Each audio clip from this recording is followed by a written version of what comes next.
People in here. Thank you so much for joining me. If you are catching this after the live, please take a look at the description box below. That's where the timestamps are going to be. Today we are going from Aries to Pisces, taking a look at love predictions. Thank you so much for joining me. You're already here. Hello. It's so nice to see you. We didn't have any lives last week. We're letting folks trickle in. I'm shuffling a brand new deck that I just got. Trying to get some of my essence into it. Let's let people start to trickle in. We'll get started maybe 5 or 6 minutes. You know how I do. You know how I do. Let's let people start to trickle in. Thank you for being here. I do appreciate you. Thank you for being here, pressing that like button, and already going down to the comments and saying hi. Can you hear me? Hello, Roxana. Welcome. Thank you so much for joining me. All right, guys, we're going to get started about 5 or 6 minutes in. We're just letting people trickle. 1:11 on the clock as I look up. I love it. I like it. We're letting people trickle in, guys. Happy Tuesday. I love Tuesdays. Today is Giving Tuesday. How about I was 43 years old when I found out what that was? I guess it's a day for giving and donating and whatnot. So, I didn't know that was a thing. Did y'all know that was a thing? I had no clue that was a thing. When did that become a thing? Somebody made it a thing. Giving Tuesday on December 2nd. And I don't know if that's worldwide, but good thing I already had my live scheduled for today because I'm donating my time. All right, guys, we'll get started like 5, 6 minutes in. We're letting folks trickle in. Thank you. Thank you so much. Hello, Janet. Hello. Happy Tuesday to you, Janet from England. Thank you so much for joining me. Hey, Red Birdie. All right, guys. I'm shuffling a new deck. I'm going to see how I like it. I will say, right on the, as soon as I took it out of the container or the sleeve that it was in, when I split the deck, I had the Empress on one side and the Emperor on the other side. Super auspicious. So I guess we'll probably keep it. But I do need to get some truth cards. So let me figure out what truth cards I want to get. Some of you guys are like, I don't know why she doesn't just go ahead and pick the cards before the live. And I usually do that. I used to do that. But like I stopped doing it recently. I think it's because I really need to tap into the energy and it's going to tell me like which way to go.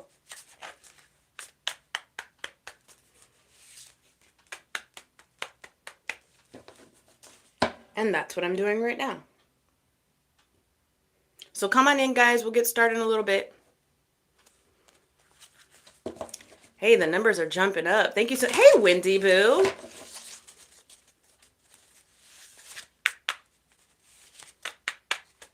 What is Wendy? Wendy. What is Wendy's last name? Not your last name, Wendy. From Darling. Wendy Darling. There we are. Hi, Wendy Darling. Wendy Darling, right? Peter Pan. Okay. We'll get started in a few minutes, guys. We're going to get started like 5, 6 minutes in. Somewhere around there. You know how I roll. I'm just trying to fill it out. Hey, did anybody feel a significant shift from the last day? Oh, and look at this. I already know who you are. Hello, South Africa. Hello. Thank you so much for joining me. Hey, Jay Hill. All right, so did anybody feel a significant change or shift in the energy from the last day of November to the first day of December? I felt like a slug all of Thanksgiving week. All of Thanksgiving week, I felt like a lazy slug. And then come the 1st of December, I was like, you know, like, do. I transformed. It was so crazy. The full moon is on the 4th. It's 96% full right now. Hey, Nikki. full moon in Gemini, guys. During Sagittarius season, boy, I tell you what. There's a lot of planetary cosmonic stuff going on. I don't know if I'm making up words or not, but there's a lot of stuff going on in the cosmos right now that if you have really been working on yourself and you have really been manifesting love, let me tell you, baby, oh goodness, some good stuff should be coming out of the cosmos at this point. I'm being dead honest with you, all right? But mostly for the people who, I'm not going to say what I'm going to say. Okay, you felt that too? You felt lighter? Okay. Like a boost of energy. Yeah. I woke up out of bed. I wasn't even phased by the alarm clock on Monday the 1st. Not even phased. I was just like, let's do it. Actually, I think I actually woke up before my alarm clock, ready to go. No, I've been like lots of energy, been getting up at 4:30 in the morning for no reason. Not no reason. That's a really good time to connect with your higher self. 4:30 in the morning, the veil is thin between you and your spirit guides, your spirit team, you and your higher self, you and your inner child. 4:30 in the morning is a prime time to communicate with yourself and those energies around you, and start asking, hey, what do you want me to do today? Where should I go? Which way do I go? I love it. A spiritual bath yesterday. I love it. I've been getting a lot of numbers like 10, 10, same, 11, 11, same, and 1, 2, 3, 4. Okay. That's cool. Waking up at 3:30. Girl, Nikki, you waking up at 3:30. When you wake up at 3:30 in the morning, all of the realms are open at that point. All of the realms. If you do not have any issue dancing with shadows, 3:30 in the morning is a good time to say a quick prayer and say, all right, y'all are talking to me. 444 showing up a lot.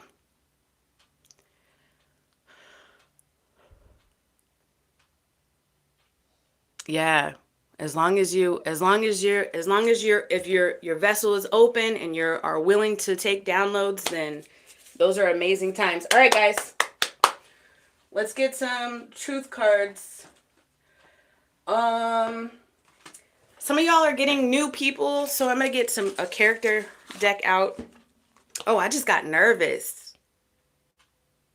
Did somebody new just step into the house? Did somebody new just walk up in here? I feel like somebody new just came up in here. Oh, we got some new energy. As soon as I said some of y'all are going to be meeting new people in this timeline, I just got real nervous. My heart is hop, skipping, and jumping. Let me tell you. Let me tell you what. Jalen, was that you? Jalen, did you just pop up in the live and then my heart skipped a beat? So Jalen said, I'm new. What kind of energy you got, Jalen? Woo. My goodness. I said, somebody new just popped up. What is going on? All right. I know I said 5-6 minutes, y'all. I grew up in the church. They always say, hey, I know you guys are ready. I know y'all ready to go eat lunch. I'm almost done. And then they preach another hour and a half. Praise and worship team come up on the stage. Get your tambourines out, y'all.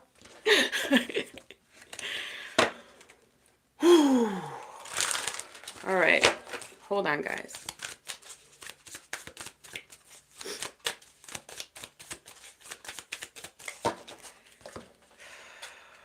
My grandma was talking to me right before we started on the live, and she sent me to the Bible, and I got a verse today. That's how y'all know I'm not a heathen. They be calling me heathens all the time in the comments. I pulled out my Bible, and I was led to Hebrews 8:11. Know the Lord, for they will all know me from the least to the greatest. I feel like there was a reason why my grandma sent me to that message, And it is because there is a huge shift of knowing. You're going to notice that there are a lot more people around you that are open to learning new things, seeing things differently. The realm of spiritualists out there is growing. Expect to, in the very near future, if you haven't already started doing it now, expect to be magnetized towards new covens of people, more kindred spirits. What am I trying to say in layman's terms? New friends, making of new family. There are a lot of people that lost folks to like literally lost. I went to a few pretty significant funerals in 2025. We've lost some people on this earth plane, and then we've had to say goodbye to people that are still, you know, very much alive, people that we love, people that we just don't ever want to be like. And so there's space for the new. And for my grandma to bring me to this Hebrews verse again, Hebrews 8:11, know the Lord. And this is non-denominational, guys. I'm just telling you the download that I got from my grandma. It means that there are going to be so many more like-minded people. For some of you guys out there who are practicing some of your rituals, some of your spiritual stuff, some of your craft sort of things, and you feel like you don't have people to talk to, expect that doors are opening so that you can have good conversation and dialogue with people who understand you and see you. Hold on. So you guys see, I'm about to block this person, but do you see this person's handle? That's so funny. I'm gonna block it real quick, but hold on. Also, too, if anybody's interested in what is it, moderating, send me an email. All right, send me an email because we go live on Tuesdays and Fridays. All right, so you just gotta let me know if you're. I'll just use my trusty tarot deck for clarification. If you guys are interested in moderating and you're generally here on Tuesdays and Fridays, let me know. I will need a few. I will need a few. You know what I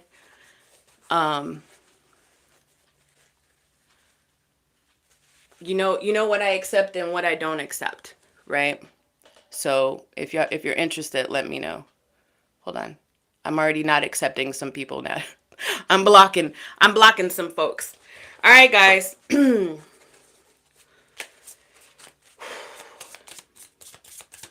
Let's move on. Let's move forward.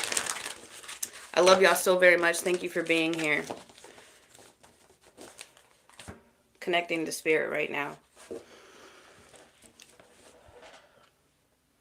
Spirit, thank you so much for your guidance, your love, your embrace, and your protection. Allow me to deliver a clear and concise message to those watching. Should anything negative come up, immediately return it to sender.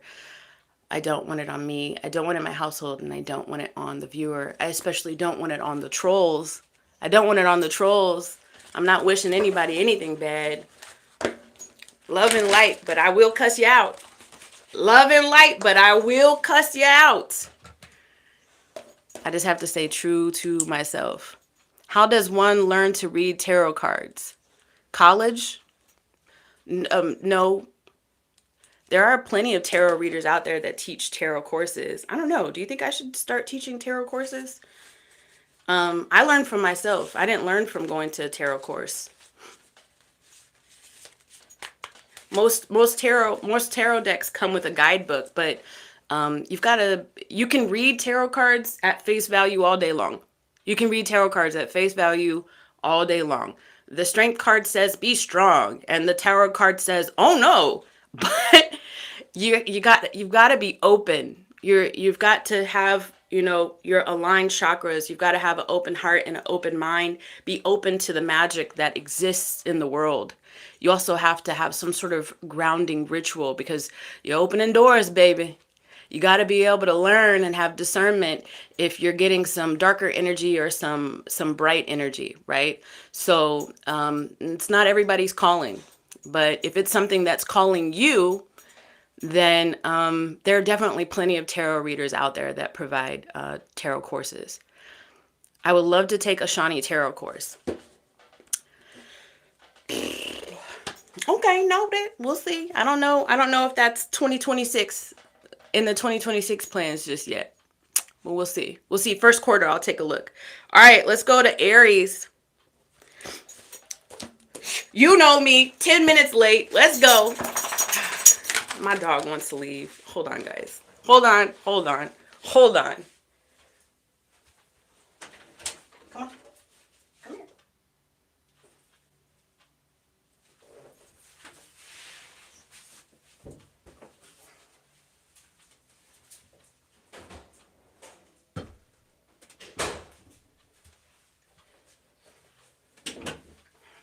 All right. I'm not here to waste nobody's time. Let's do it.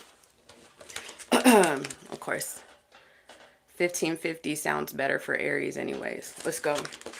Spirit tapping into romantic love energies, specifically love predictions for the Aries connected to this current timeline. In very short and auspicious order. Good. If you're Aries, stick around. In very short and auspicious order, guys. What predictions do we have for the Aries, please? For everyone's greatest and highest good. Here we go. New cards, everyone. I'm using new cards. 5 of Pentacles. The Queen of Swords. So immediately I see y'all cutting the fat. And it's for me to say cutting the fat, that was definitely a loaded statement. Okay, so with the 5 of Pentacles and the Queen of Swords, I see y'all really analyzing yourselves. I'm talking to the Aries right now, like really analyzing yourself. Missteps are happening. Missteps are happening. Sometimes you're digressing, falling into vices, old habits, old spending habits, old eating habits, old not taking care of yourself habits, habits of inconsistency. I see that that's there, but you're aware of it. Nobody said you need to lose weight. Don't put words in my mouth.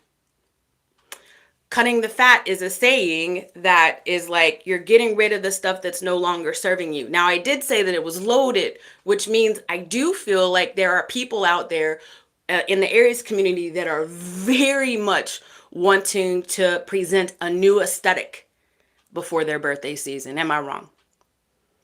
Tell me. Tell me. Very. See? Tell me. So the fact that it's a holiday season probably ain't helping, huh? But that's okay because you have awareness. That's what I'm seeing with this Queen of Swords. You have awareness. You know, fuck, I can't keep doing this. You know, whenever you're at the store and you got all of this stuff in your cart and you're like, why am I getting all this stuff? None of this stuff was on my shopping list. I don't need this. I don't need this. I don't need another pair of jeans because I already know I'm trying to be single digits in a couple of months. I don't need that. So I'm going to need to buy a new pair of jeans anyways. I don't need to buy all this extra stuff. I don't listen. You're talking to your kids like, hey, we don't need to go out here and spend all this money because dad's got a plan with our money, budgeting and all that. It's all inclusive. It is all inclusive with this Queen of Swords and this 5 of Pentacles. You're over here taking care of you, boo. Meanwhile, look at this freaking amazing chunk of meat. King of Wands. The King of Wands is over here looking at you, Aries, like, damn, what did you do? What did you do, boo?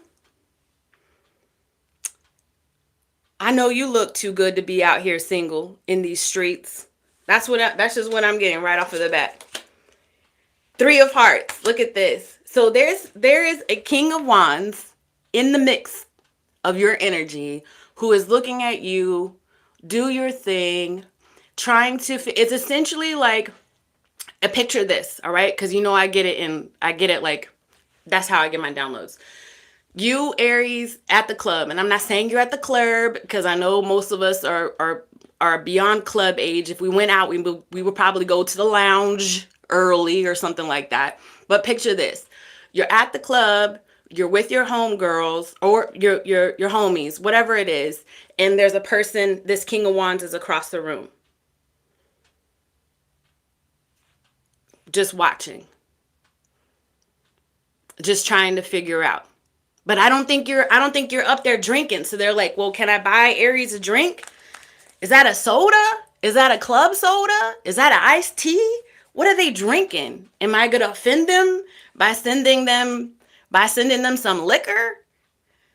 Do I send them a virgin daiquiri? That's what this person is essentially going through their mind. Like, how do I, with this three of cups, how do I approach Aries so as not to offend, but still let Aries know that I am super interested? Who is this person? Let's go character cards for Aries. Guys, I'm still feeling like there are a bunch of new people in the house today. Because the energy is so interesting. I feel it. I feel it. I feel it. I feel it. It says, send the liquor, sir. Put your order down in the comments. What drink you want? What you want? Who is this person trying to send a drink to Aries direction? Who is this person? A madman. Okay. All right. Hold on. Hold the fuck on. This is possessiveness. Like, immediately, I wasn't getting anything bad off of this King of Wands, but I do feel like this King of Wands wants to scoop you up before anybody else does. The second part about it is that they feel like maybe they already have a claim on you.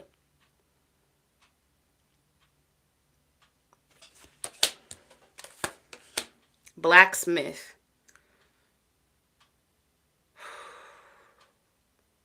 Guys, I just got Sagittarius energy. You want to know why?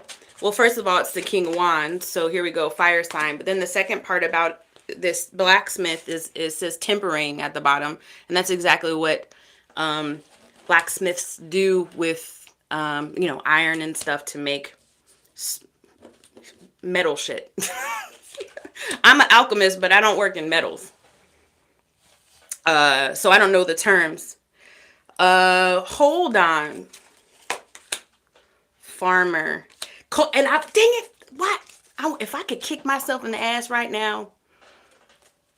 I have an iced tea too, boo. You and me. I said, put your drinks down in the comments. Somebody said cranberry vodka. Somebody said white Russian. Damn, you trying to have a headache? White Russian? Okay. Okay, boo. You do you. I'll take a tea. Unsweet, please, with lemon and a straw. I'm kicking myself in the ass because I knew I was hearing the word cultivate. And I didn't say it. And then I got this farmer card. Big old cold Chardonnay. All right, Wendy, darling. Listen, so Aries, I'm going to stop talking in the chat for a second so I can give you your message. Aries, there is a King of Wands that's like, okay, how do it's a game of double dutch. Like, have you guys ever, I feel like I do a lot of cultural references and I don't know if people outside my culture like understand them, but I'm going to still roll with it. So have you ever seen people play a game of double dutch? It's like jump ropes, 2 jump ropes. And there's one person in there, and that's you, Aries. And this King of Wands is trying to be the second person in there, but they don't want to mess up your flow because you've been doing so good. And they've been watching you navigate. And they like your flow. And they like how you move. And the unfortunate thing is, like, if they jump in there, they're worried they're going to mess it all up. So this person is kind of like at the cusp, but they do want to cultivate something. They do want to shape something and form something. For some of you guys, because I use the word alchemize, there is some transformative energy here where this could be, not for everybody. If you claim new, claim new. Claim new right now in the comments. If you claim new, claim new. Say it right now in the comments. I want new. Then boom, poof. Mecca lecca high, mecca hiney ho. Poof. New. Okay? But for some of you guys, this is somebody that is wanting to transmute and alchemize an old energy into something new. And if that's the case, they already feel like they have a claim on you and they don't want anybody to take you first. Janet, I hear you say, I want new. Cool. Claim new. I want to hear more about how this King of Wands feels about the Aries. Please. Oops. Oh, God. Okay. 2 cards came out. What did I say? They enjoy the performance. This is, whether this is somebody that you've already dealt with or not, they can still, they're watching you move. They see you somehow, right? This is a hunter hunting a huntress. I did a video about this a few weeks back, not too long ago, but I got clown and encounter. They're watching you jump and move and navigate. Whoever this person is, they see you. And they appreciate the flow a lot. But they haven't quite, it's like they haven't quite figured out. So I got the clown card, which is saying performance and camouflage. They're in the cut. They're back in the cut. For those of you guys who watch my regular readings that I post, Aries, I posted a December reading for you, and the King of Cups, excuse me, the Knight of Cups came up in that reading, and the depiction on that card is a guy like kind of in rose bushes. You can see his face and you can see his chalice. You can see the cup that he has in his hand. And that's what's sticking out of the rose bushes, but the rest of it is in hiding. So they haven't quite presented themselves yet. But they do want to be able to have a chance to rendezvous with you. At the bottom of this card, it says crush. So for those of you guys who don't know who this is, and for those of you guys who are claiming new or old, it doesn't matter. This person has a crush on you. And I just found out. How does Aries feel? For those Aries who know who this person is, and are okay, let me ask the right question, and are okay with Queen of Cups. Okay, so that's my answer. For those Aries who know who this person is and are okay with this person coming back, stepping in, giving you a drink or whatever it is, you are Queen of Cups energy, which means you're open to it, which means you still have feelings for this person. Okay. Now, for those Aries who don't know who this is, and for some of you guys, it's more than one person. Because you're cute, boo. Do you see this? Do you see this energy? Look at her. Not her showing her whole cleavage, non-cleavage area. Male or female, it doesn't matter. Male or female, it doesn't matter. You're giving off, even though this is Queen of Swords, you're giving off heavy Venusian energy. For those of you guys, Aries, who don't know who this person is, how are you going to feel about this King of Wands when they present themselves? The Ace of Pentacles in the reverse. At the bottom of the deck, it is the Nine of Swords. For those of you guys who are claiming new, are you actually like, are you in the energy of new? Are you in the energy of new? Are you claiming new every single night? You're like, bring me this new love. Spirit, I'm ready for the new love. I'm working on my money. I'm working on my aesthetic. I'm working on my health. I'm working on the way I talk to people. I'm working on the way I show up for myself. Bring me this new love. Are y'all saying that? I hope so. But here's the thing, with this Eight of Swords here and this Ace of Pentacles in the reverse, what I'm getting is you might navigate your day, Aries, and be like, I'm opening new love. And then by the evening, when it doesn't happen, you're like, fuck. All that work. I wore my nice shirt. I wore my cute earmuffs. I wore my nice boots. I waxed my car. I wore the good watch, the good cologne. Fuck, nobody showed up.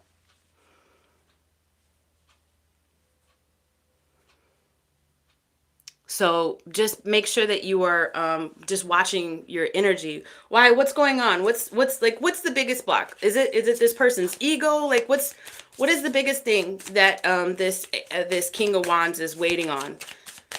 King or Queen, it doesn't matter. The Ten of Cups in the reverse. And then the Three of Wands in the reverse. They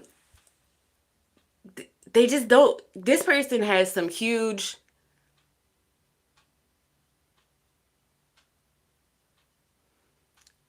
negative self-talk.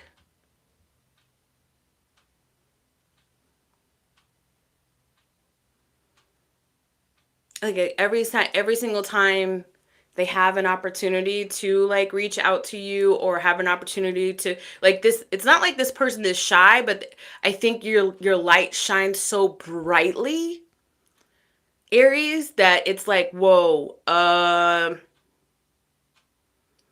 don't know. It's a lot of like second guessing.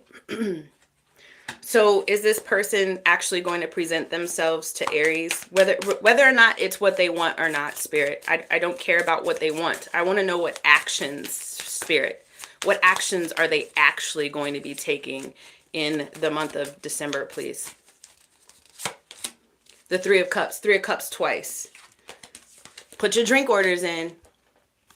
Put your drink orders in, Aries. What do we got? A cold Chardonnay. We got a cranberry and vodka. We got a white Russian with a side of no headache. What do we got? We got some iced teas in the house. Put your drink orders in. Because this person might want to just do it casual. Just a casual, just a, hey, I just got a song in my head. I've been watching you. I don't know. I think it's an older song, like 80s. I think this person's going to try to keep it real casual, super casual. Can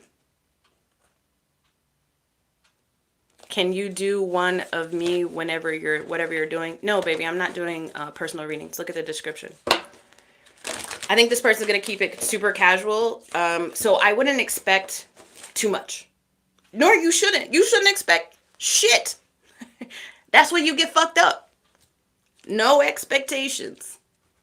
Just watch. Observe. And I keep getting it. Thank you, Janet. I've been watching you. And that's the only part of the song I'm getting. Just watch, observe, take it all in. You know, put your hand over your drink so nobody slips you a Mickey or whatever it's called. But I feel like there is definitely somebody who is crushing on you and is going to keep it lighthearted in the month of December. All right. Okay, let's go, Taurus. All right, Taurus. Greatest and highest good. For Taurus, greatest and highest good, please, Spirit. One more shuffle for Taurus. Love predictions, specifically romantic love predictions for Taurus. Romantic love predictions for Taurus, please. Thank you. The Eight of Cups. The World card. The Prince of Pentacles, which is essentially the Knight of Pentacles, and then the Strength card. Let me tell you something, Taurus. You damn sure took a long ass time. Taurus is closing some shit off. Taurus, you are closing some shit off, and you took your Taurus time. It's okay. Everything. I'm not trying to rush you, Taurus. I apologize if I came off a little pushy. I apologize if I came off a little pushy. In the cards, it is showing me Eight of Cups, the World card, the Knight of Pentacles, and the Strength card. You had to, or are having to, very soon muster up the courage to finally walk away from something that you've known was over for a long time.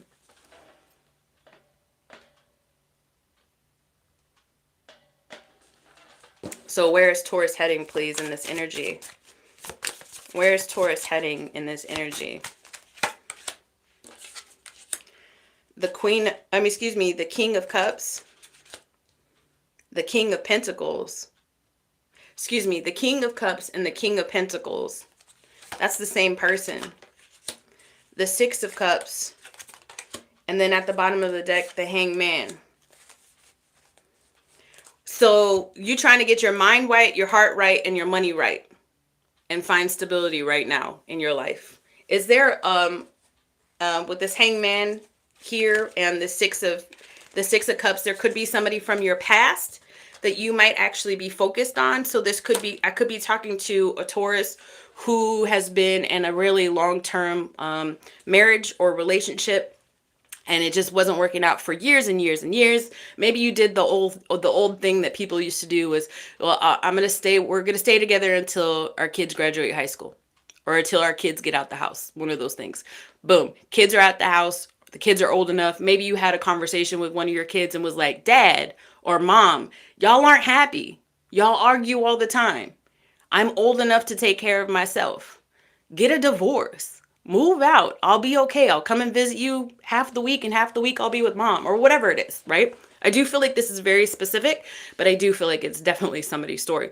And here you are, Taurus, like, all right, I got to cleanse my heart. I got to cleanse my palate, and I got to make sure I'm investing in myself. I'm watching my money. There might be some budgeting things that are happening, especially if this is a marriage and there were kids involved. Maybe you're paying for kids' tuition at this point, or sports, or whatever it is, extracurricular activities. And so you're like working with your co-parent person, this is very specific, geez, trying to figure it all out.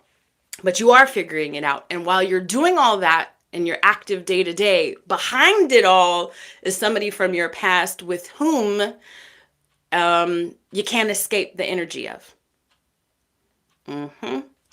How does this person from Taurus's past feel about Taurus?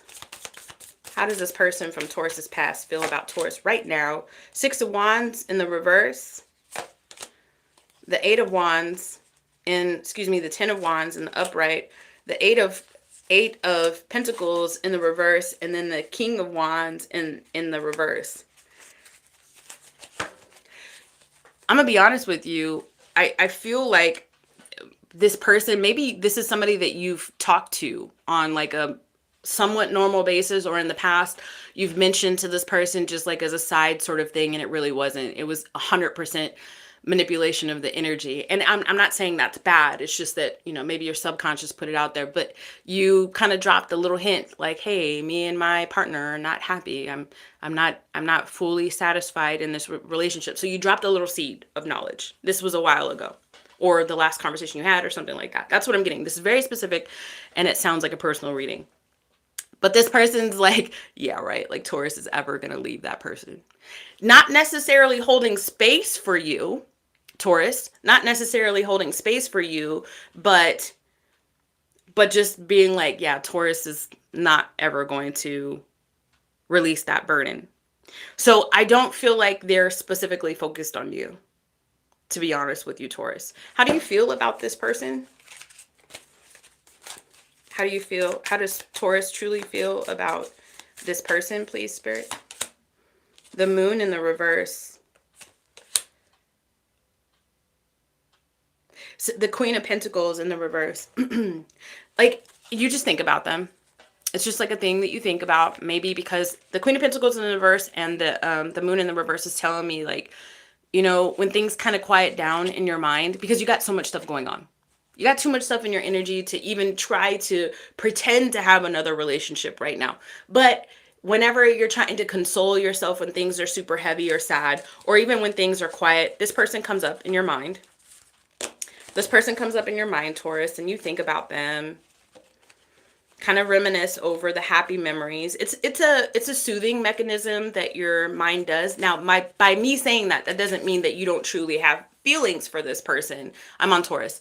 But it's just that you don't have the bandwidth right now for this person. What advice? I feel like we're going straight. I feel like it's a quick and easy read for you, Taurus. What advice do you have for the Taurus right now, please, Spirit, in this heavy energetic time? The Seven of Swords in the reverse. Break free from the mental challenges. You've got to really, there's a lot of stuff going on in your energy right now, Taurus.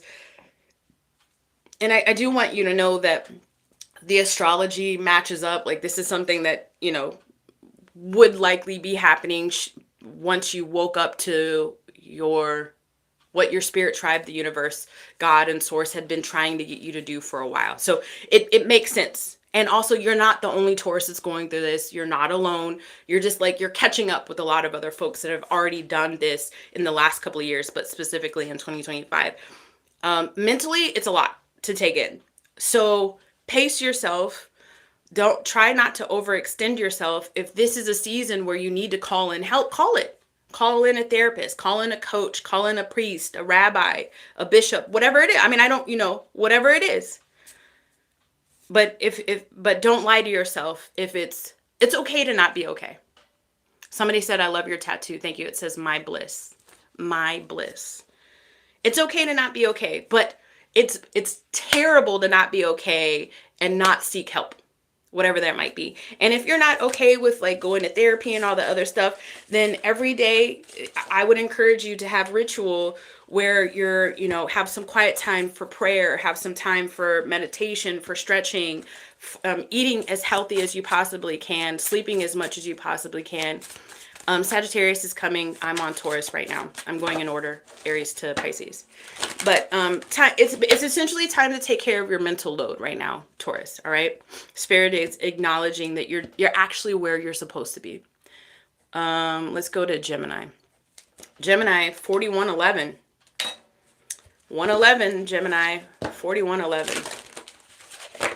I believe in the Chinese zodiac. So do I. I'm a dog. No, I am. For real. Super, super loyal. And we are in the year of the wood snake, and next year is going to be the horse. I believe in the Chinese zodiac as well.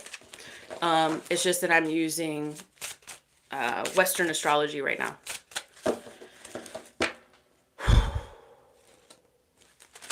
Gemini. Gemini is greatest and highest good.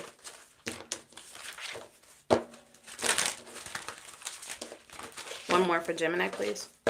Damn, it's heavy in here. Gemini. All right, love predictions for Gemini. Love predictions for Gemini's greatest and highest good. The Five of Hearts, that's why it was heavy. Which is essentially the Five of Cups. The Wheel of Fortune, the Five of Wands. So 111 and fives. And then the Prince of Wands.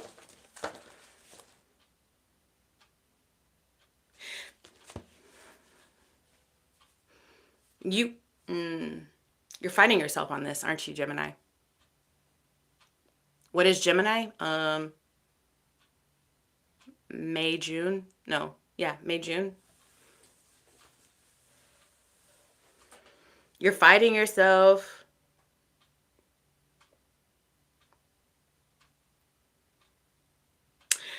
There's a heartache that you've experienced in the past, and it's just the energy of it. This person is really coming back to you a lot lately, like a lot, like very heavy lately. And you're trying your very best to kind of like push it back into the dark crevices of your mind where it's been for a while. You've been able to control your thoughts about it for a while, Gemini, but not now. For whatever reason, there's probably some astrology in your chart. The cosmos are probably trying to do some things, and it could be because this is the year 2025. Tell me about this person that Gemini is tapping into right now in this current energy. Who is this person that Gemini is fighting themselves with? I just want to let you know that this person is also fighting themselves when it comes to your energy, Gemini. The Five of Wands generally has like multiple people on there. And then in this particular Five of Wands, it's two people, and they're looking right at each other. So for me, I'm getting that as mirroring. Meaning that you guys are kind of doing the same thing at the same time, probably without even realizing it, right? So this sort of like 5D telepathic kind of connection, energetic tie that you've got with this person.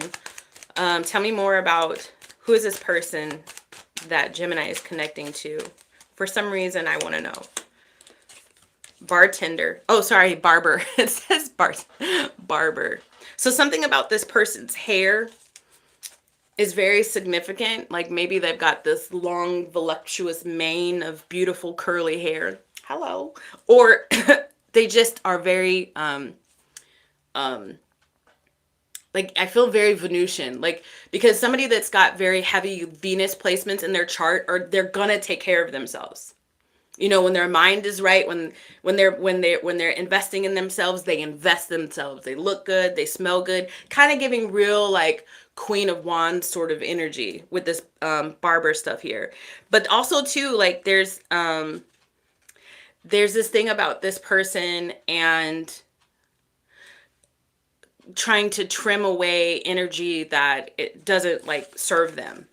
And I do feel like this person works in an industry that helps other people. So they could be like a teacher or work in the service industry or have some sort of like trade job or something like that. But or a doctor, right? But they're very selfless. And then I get the soldier here. What did I say? Very selfless. I never said first responder or soldier, but boom, thanks Spirit. Thank you for completing my list of potentials that it could be. But also too, I'm getting the word loyal. I feel like you and this person talked at length about the word loyalty and what loyalty means to you, Gemini. How does this person, so honestly, if you're a Gemini and I needed to pull these character cards on who this person might be, this isn't your story. You would know automatically right off the bat if you had been reminiscing about somebody from your past. Am I wrong? No, I'm not. For those of you guys who this is, I hope that that gave you confirmation that I'm tapped into your energy.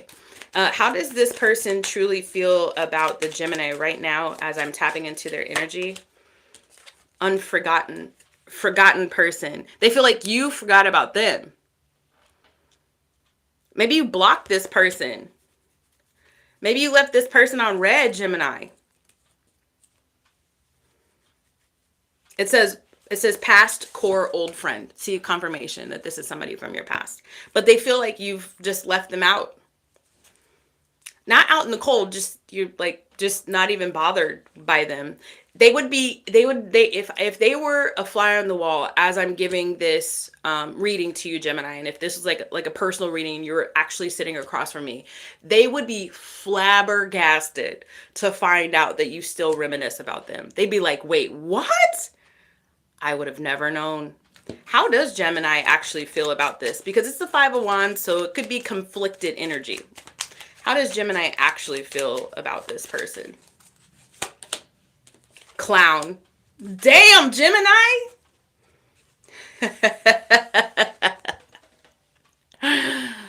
You watch them somehow? How are you watching them? Are you stalking their socials? How are you watching them? How do you watch this person? Are you like Googling their name just to see like what their current address is? If they show up with some sort of arrest record? Wow, you're going through some heavy transformative energy right now, Gemini.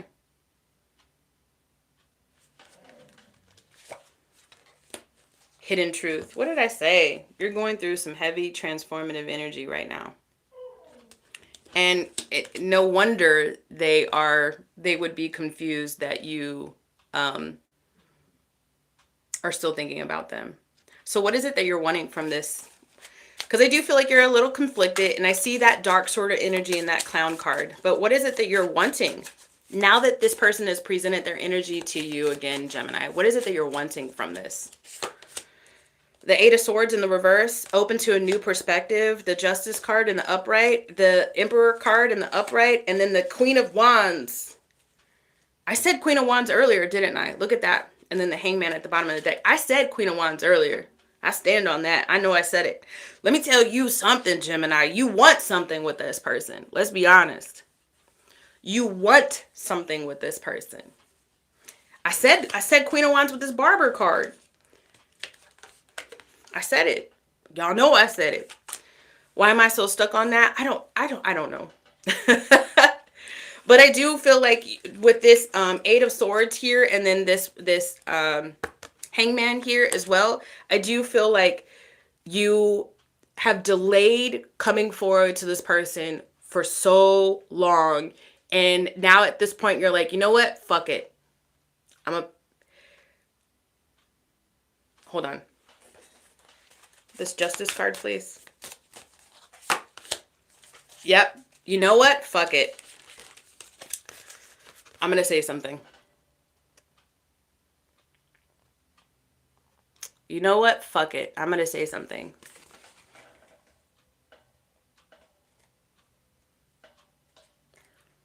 Is my Wi-Fi not working, guys? Am I coming up choppy? What's going on? Y'all let me know. How's this person going to respond? Because somebody said something about my Wi-Fi. Is it coming up choppy? Is it coming up? Hello? Am I loud and clear? How's this person going to respond to you saying something to them, Gemini? Ooh, 2 cards. The Emperor and the Hangman in the reverse. I think that they're going to be confused. They'll listen to you, but I do think that they're going to be confused. And where most likely is this energy headed for the 2 of them? Gemini, I do feel like Spirit is opening up a door for you to actually communicate with this person. And that's why this energy is so heavy here. And to be honest with you, with this hidden truth here, like the time that y'all had to... I'm going in and out. Are you for real? I'm sorry. To be honest with you, with this hidden truth here, you guys are... you never really got things off the ground. You never were able to make things go to the next level. Where most likely can this energy go? Where is this energy headed between these 2 people? There's going to be, I got the King of Wands in the reverse. Somebody's going to hastily say something. Remember I said earlier, and I think it's going to be you, Gemini. Remember I said earlier, it's going to be like, thank you. Okay, good. It's going to be like, I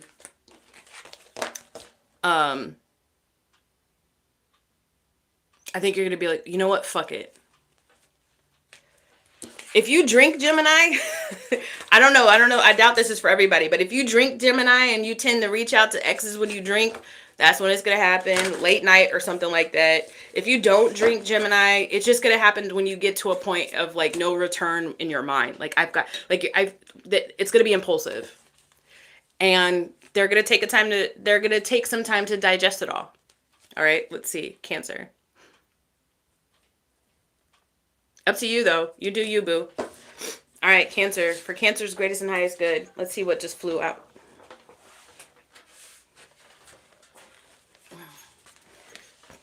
The Fool. Cancer, you starting a new chapter with somebody? Or are you starting over again?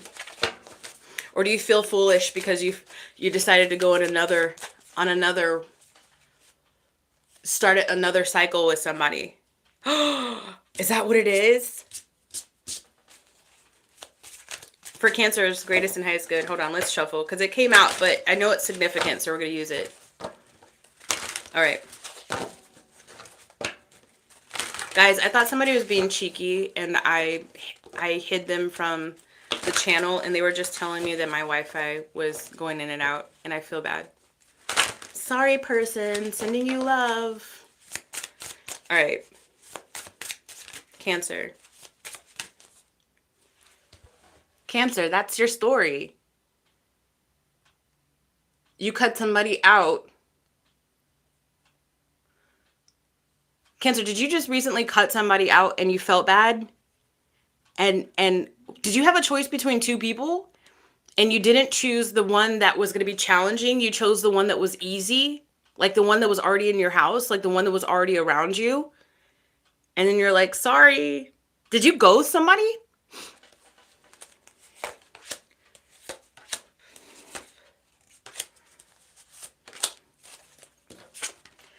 The Four of Swords, the High Priestess, the Princess of Wands, and then the Prince of Pentacles.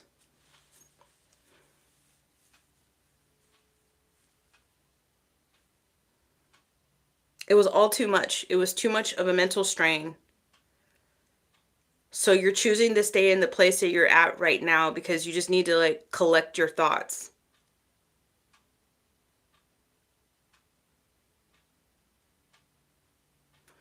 This Princess of Wands is telling me that you're creating some sort of plan,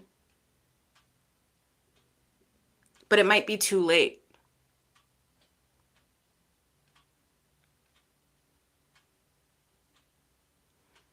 Or are you looking, wait, you're creating, Princess of Wands, please, for Cancer in this love message.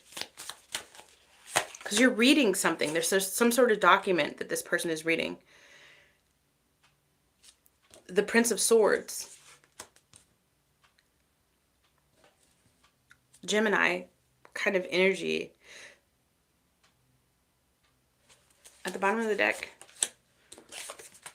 Sorry, Cancer, it's just kind of, you're staying put.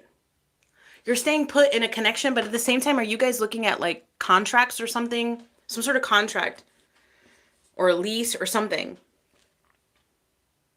No, you decided to stay put in whatever situation you're in. Cancer, I feel like you are choosing, and I don't know if you're doing this on purpose, to be honest with you. A choice has been made through your actions, knowing it or not knowing it. And what the choice was, it could be divorce papers, I don't know. It's to I'm just going to stay here right now because it's safe.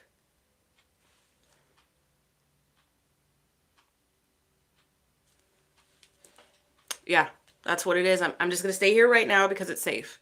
It's known. It's a known. So if, Cancer, if you're married, I feel like there's somebody, you might have had some extramarital affair going on, or you had a crush on somebody outside of the marriage, or yeah, there's definitely somebody else involved. But you're like, that's hard. It's challenging to have to leave this. So I'm just going to stay here for right now. So you're choosing another loop with the person that you have in the house.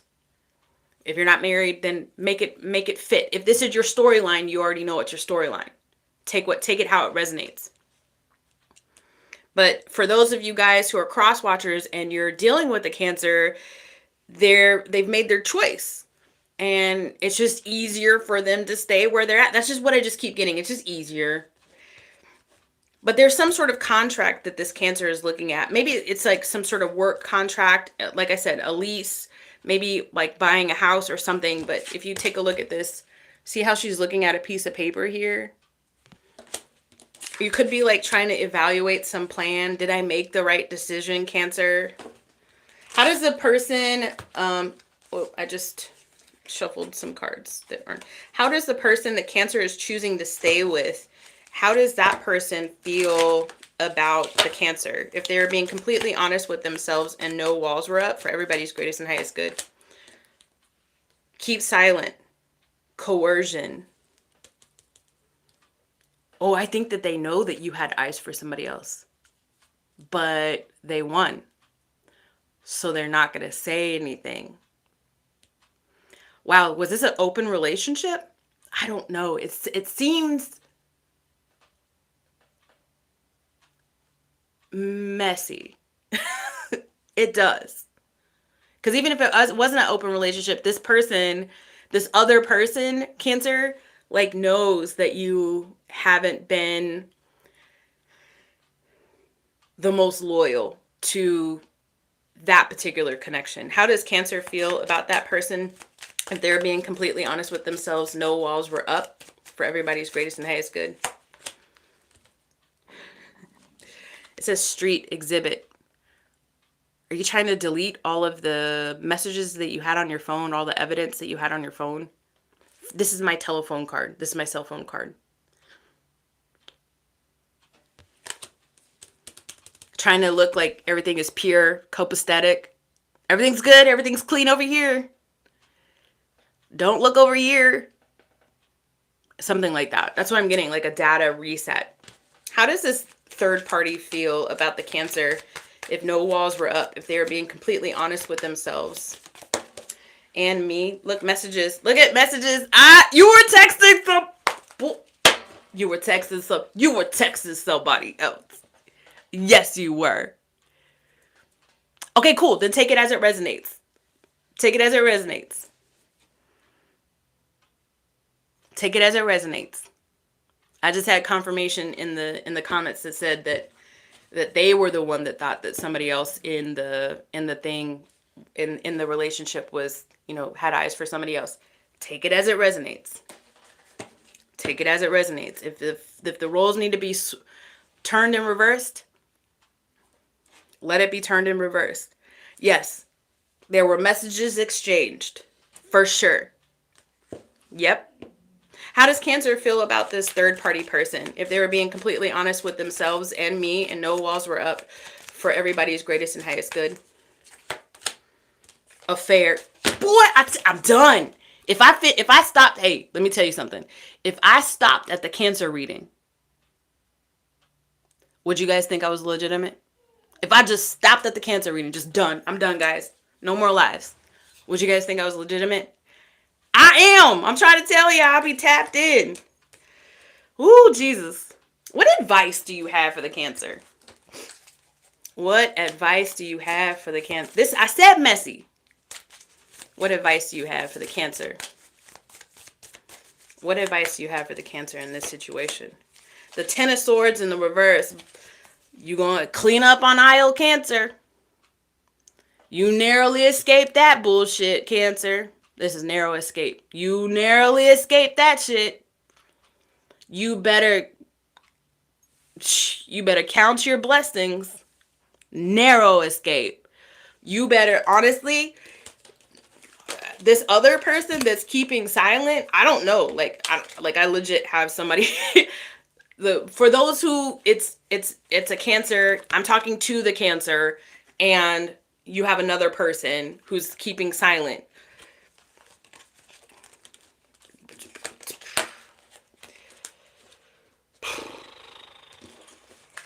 They got an attachment style that ain't healthy. So, and you know that. And you know that, Cancer. Don't play with people. Don't play with people, including yourself. Don't play yourself. Don't play other people. Good karma. Let the karma turn into dharma. Do more good than bad. Take it from me. Listen, hey, I have made some mistakes in my life. I have made some mistakes. Everybody's got to learn. Everybody's got to learn through, and a lot of people have to learn through doing. For you, I just want to let you know that this connection that you're in, from my point of view, Cancer, doesn't look like it's has a stable footing, and there's some interesting attachment style that you have and this other person have. Could be like trauma bonding or whatever. I'm not gonna put any negative energy into this because it's already kind of messy. Just really evaluate what it is that you want out of life, what it is that you want out of love, how you're giving love, how you're receiving love. You know, how healthy are you? Self-awareness and all that. Somebody said, listen, I want to be your man.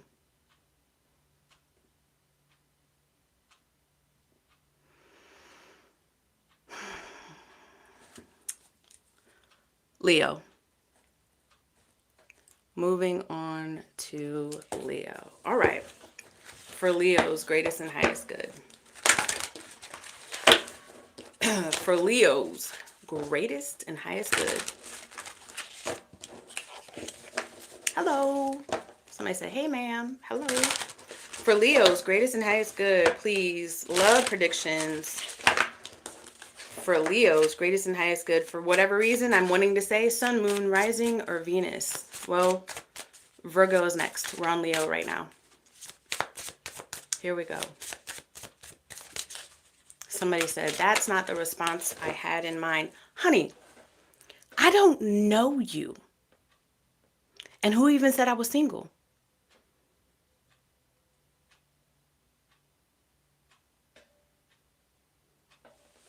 You think a person like me will want to be hit on from a random ass stranger in a live? Absolutely not. No. Leo. All right, Leo. For Leo's greatest and highest good. For Leo's greatest and highest good. Prince of Swords. The Four of Wands. The Strength card at the bottom of the deck. The Emperor. Okay, Leo. Leo, you must have very heavy Venusian energy. I'm being honest with you, because Leo is over here preparing. You know, I feel like Leo, you're like getting your house in order. Like legitimately.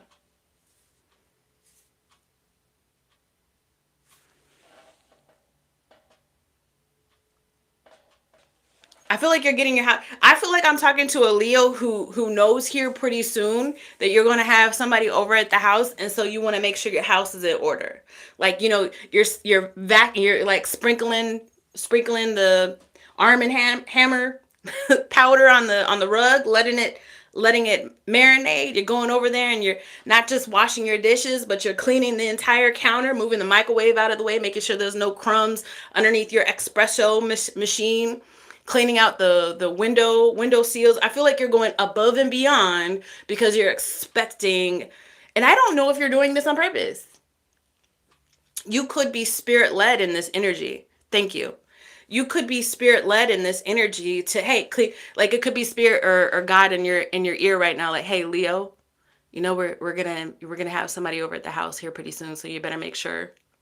Yes, I'm done with Cancer. I'm on Leo. So you better make sure that you clean up this house. And I'm not saying, Leo, that your house is messy in any way, shape, or form. It's just, I feel like you're going above and beyond right now. And it's not even just your house. Like, it's your whole aesthetic. I see you. And I said thank you for your compliment. It's your whole aesthetic, right? And so your house is one part of it, but then the other part of it is like even going through your wardrobe. Like, listen, I must be gorgeous as fuck, because y'all see these men up in these comments, probably also women too, I don't know. But let me get all of these people out of here, these dogs. Dog. Hold on.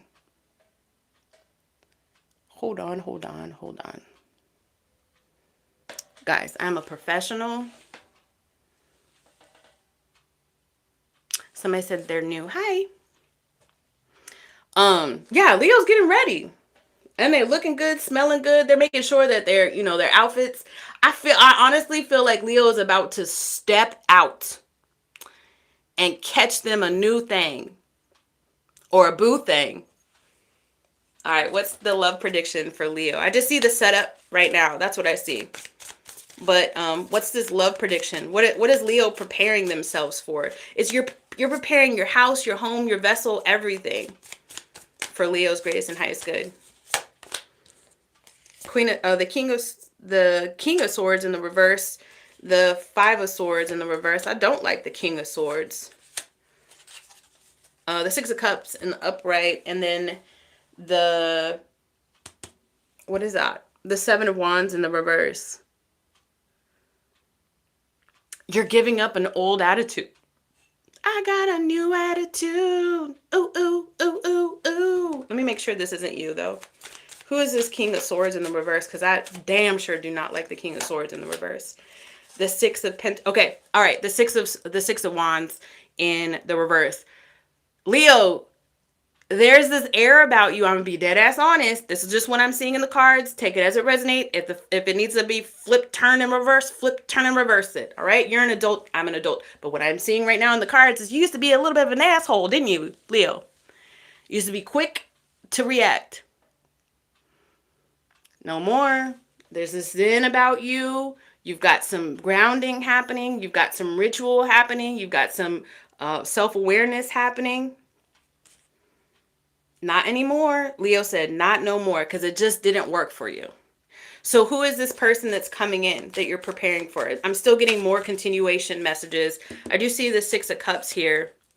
The Queen of Swords in the reverse. Oh shit. The Nine of Cups in the upright. the Five of Pentacles in the reverse, and then the Queen of Wands in the reverse. Leo, you used to have this super traumatic relationship with this person, didn't you? This person from your past. A lot of arguing. A lot of arguing. 2 fire signs. Just a guess. 2 fire signs. Because that's what the cards say. But both of y'all are coming up nasty as fuck with your tongue. Y'all be saying going in for the cuts. So it's like this idea of two people that argue just to make up. And y'all going for the kill when you argue too. Because it holds, no limits with this person. That's how it used to be. That's what I'm getting. That's how it used to be. But there's transmuting energy that I'm just feeling in these cards right here. And especially with this this Five of Pentacles in the reverse, the Six of Cups in the upright, and then the Nine of Cups in the upright. I see that underneath all of the layers of pain that you two have caused each other, there's still this yearning for recovery. So let's get some new cards. How does Leo's person that's coming up in this energy, how does Leo's person feel? Oh, and by the way, Leo, your person is aggressively demanding that you be the one that comes towards them versus them doing it again, is what I'm hearing. All right. How does Leo's person feel about them? Should there be no walls up, but they're being completely honest with themselves and me for everybody's greatest and highest good? 2, their intuition is telling them that you are going to be messaging them soon. Do I read cards? That's what I'm doing right now. Do I read cards? That's literally what I'm doing right now. Leo, your person knows that here pretty soon you're going to crack. How does Leo feel about this person? That's not a feeling. I just want to let you know. There's still a little bit of, I do feel there's tit for tat in this relationship. I do feel like there's competitiveness in this relationship. Yet another reason why I feel like it's 2 fire signs together, other than the evidence that's on the table. The energy is that of this person's like, y'all are both stubborn, and this person's like, nope, if I wait long enough, Leo's gonna reach out. How does Leo, but there's no feelings that I'm seeing here. Okay, let me ask. Leo's person, actual feelings. I want to know deep down at this person's heart, how do they feel about Leo?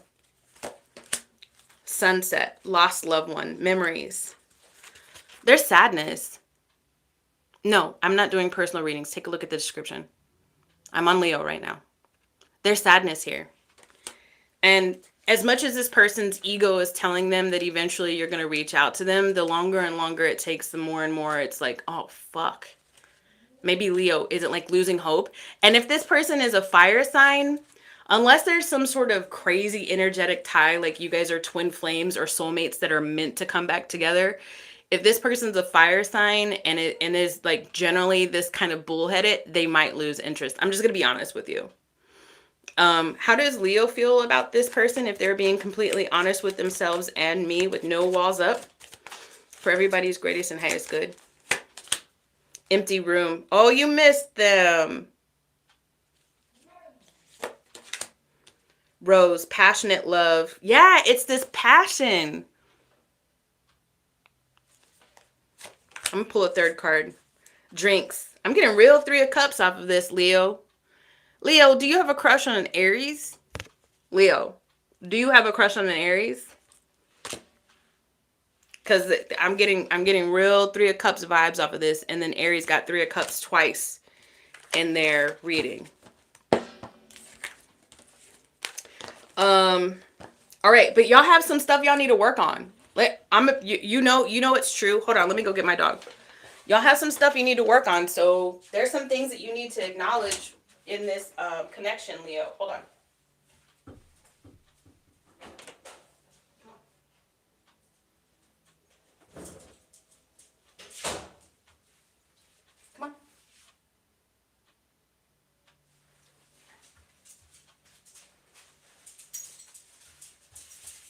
I'm here, guys. I'm just getting this dog. I need to put a dog door in the studio so she can come and go. That'd be a good idea. Since she's my familiar and she's always here with me. I hope this storyline is making sense. I mean, if it's your storyline, you'll know. I want to know, like, where's this going? Oh, I just saw the World card and then the Queen of Cups in the reverse at the bottom of the deck.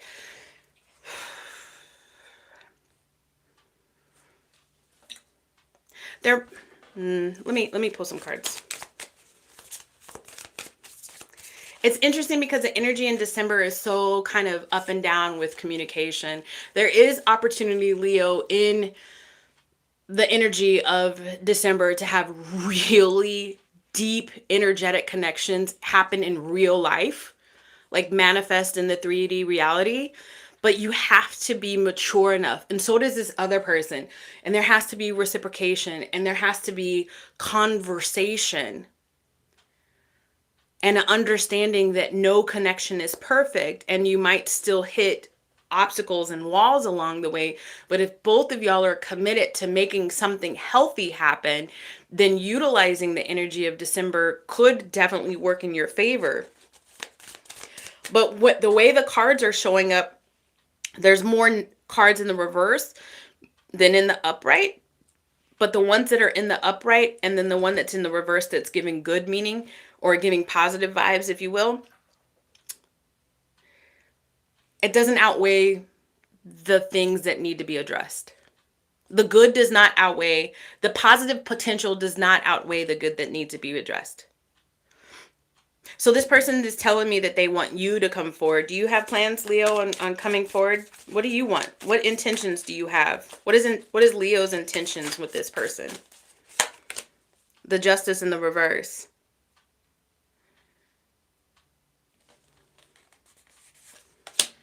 The Eight of Cups in the reverse. Damn. So you're spiraling. So you're telling me right now, Leo, take it as it resonates. If it needs to be reversed, reverse it, guys. We're adults. So what I'm seeing right now in these cards right now, Leo, is that you don't want to communicate with this person. You don't want to talk to this person. You want to just leave this person alone. But at the exact same time, holy cow, the sex was so good. The connection was so passionate. I've never felt this way with anybody else. So what direction? Because you're like this inertia around this person. And I'm not saying it's your fault in no way, shape, or form. They're the same thing too. Y'all are doing this just around each other's energy. That's it. But nobody's standing firm in elevated energy and saying, hey, are we going to talk about this or what? And if somebody has come forward, there was no reciprocation from the other person, like left on red. And the energy that you're telling me is that you feel like this person has pointed blame towards you, Leo, and you just think that that is unfair. And as real or not as it was, it's still their perception. There's three sides to every story. There's your side, their side, and then what actually happened, right? So you can have multiple people watch the exact same car wreck and then come back on the police reports. They're all totally different accounts. This is essentially a car wreck or a train wreck, but you're showing up like, I'm not ready to take accountability for the things that I've done because I'm seeing that you're focusing on what the other person said. But it shows me clearly on the table that both of y'all said some shit. Let me get some advice for you, Leo. I've been in this situation before. Yes, sir, I have. It's about this Justice card in the reverse. Like, you got to be able to be accountable for the things that you did. And then even if you're like, no, the other person said some stuff, but you let them say some stuff more than once. What is it? Fool me once, shame on you. Fool me twice, I should never let you fool me again. Something like that. Advice for Leo in this connection, please, Spirit. I mean, there is good energy, but y'all got to address some shit for real. Advice for Leo, please. The Knight of Cups in the upright. Damn. That's a switch up in energy right there. That's some advice. So then we got Scorpio on here and we got Libra. All right. So you might have missed the energetic train during Scorpio season. It's okay. It's not too late. If this is something that you want to readdress or rehash out later in the future, Leo, the personal work that you should be doing, because you can't control anybody else's actions, but the personal work that you should be doing before you even attempt to talk to this person again or whatever, is to really do some evaluation on how you show up in love, on what it is that you want out of love, your goals, your values. Like, really do some internal looking. What do you want out of a relation? What do you ultimately want? Do you ultimately want to be married? And if you do, what does that relationship look like? Who has this role? Who has that role? Where are the roles kind of intertwined? What do you want for your money situation? How do you want to raise kids? Where do you want to live? Like, all of these questions. How do you handle conflict now? How do you want to change that? Do you want to handle conflict differently? What steps do you need to do to not be so reactive so that you can handle conflict the way that you want to be able to handle conflict? How do you match that new energy? And then how do you stay grounded and consistent in that? And then it might not even be this person. It might be a better match that comes your way. But Spirit is saying your advice is to evaluate what you actually want in love, and then who you are right now in love, and where and who you actually want to be in loving connections. All right? That's for Leo. Virgo.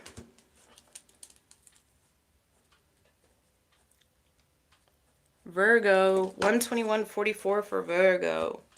All right, let's do some shuffles for Virgo, guys.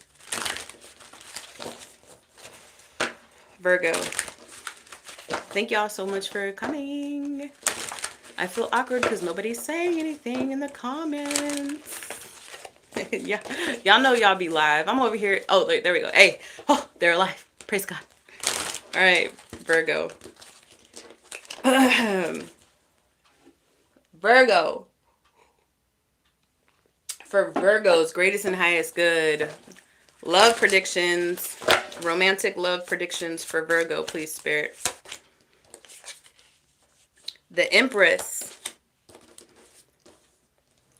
The Seven of Swords. The Four of Cups. The Strength card.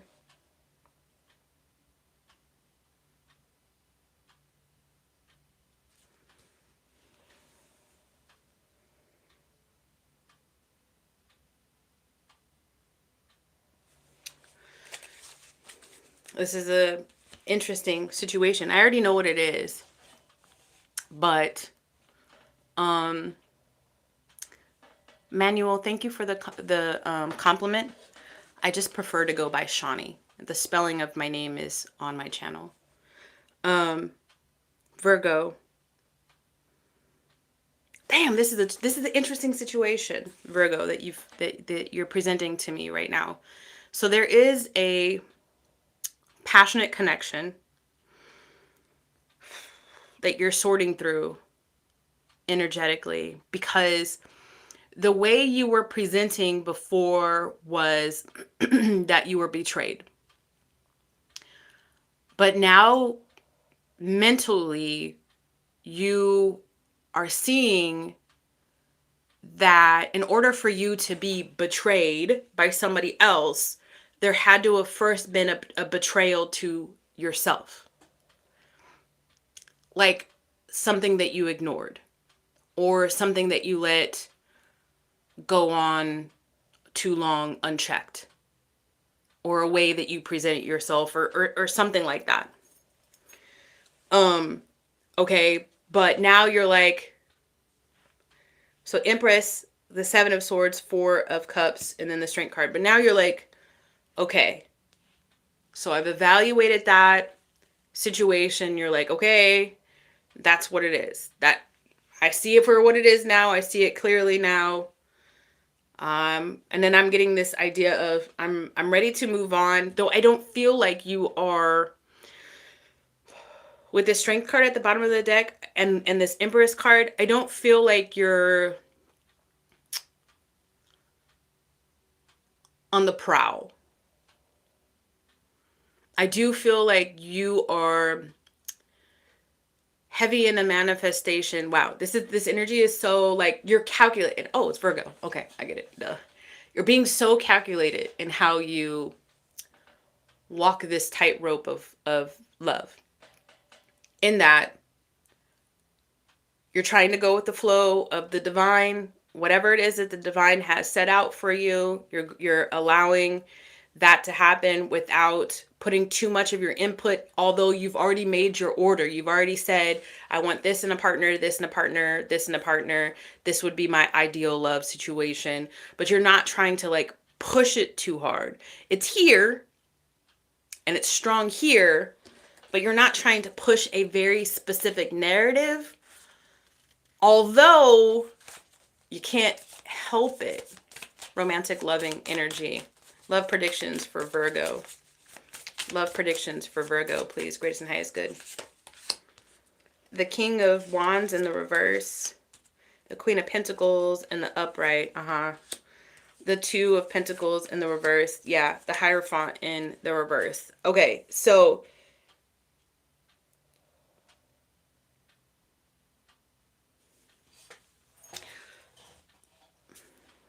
this isn't telling me about another person. This is just more of self-realization. The Queen of Wands in the reverse is you, Virgo. You're just not that energy anymore.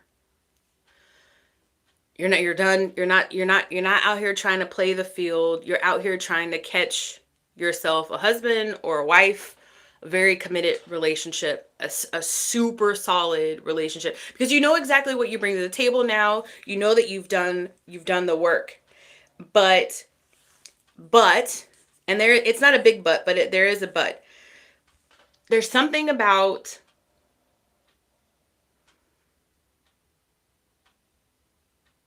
hold on. Let me get this Hierophant card here, please. This Two of Pentacles in the reverse, and then the Hierophant, the Star in the reverse, and then the Hierophant. Also, too, like, there's something that's fucking with your energy. And I don't know if it's your money. You feel pulled in multiple... It's your job. It's the Three of Pentacles. It's like fucking with your energy. It's like, okay, so I do get this feeling like you're being pulled to like maybe move somewhere else or move toward, like energetically move towards like another person. But it's like everything you have set up for yourself where you're at in your current city or something, or your job, it's cool. So it's like you have like this, with this Two of Pentacles in the reverse, like you have like this yearning to go and do something else, but where you're at right now is stable, and the yearning to go and do something else is going to require you to take a leap of faith. And I don't think that you're quite ready with that, because the stability that you have right now is probably one of the biggest things that's giving you mental peace, but it's causing you to almost miss out on an opportunity. What is this? Who is this person that I'm picking up that Virgo is potentially missing out on an opportunity with? Because it's like, it's almost like there's a long distance relationship, and you know, in order to make it work, you'd have to move. But everything you got going on right now in your life is working for you. And so there's not really much you're willing to do or want to do, even though you want love. And I think you might have your eyes set on a specific person. But so that's why you're telling heaven, God, source, the universe, like, if I stay here, then if that means that I'm single, then I'm single. And if that means that you give me somebody else in this location, then you give me somebody else in this location. Y'all, this sounds super personal. Who is this other person? I just got the Nine of Swords popped up for you. Who's this other person? The Four of Pentacles. The Page of Swords in the reverse.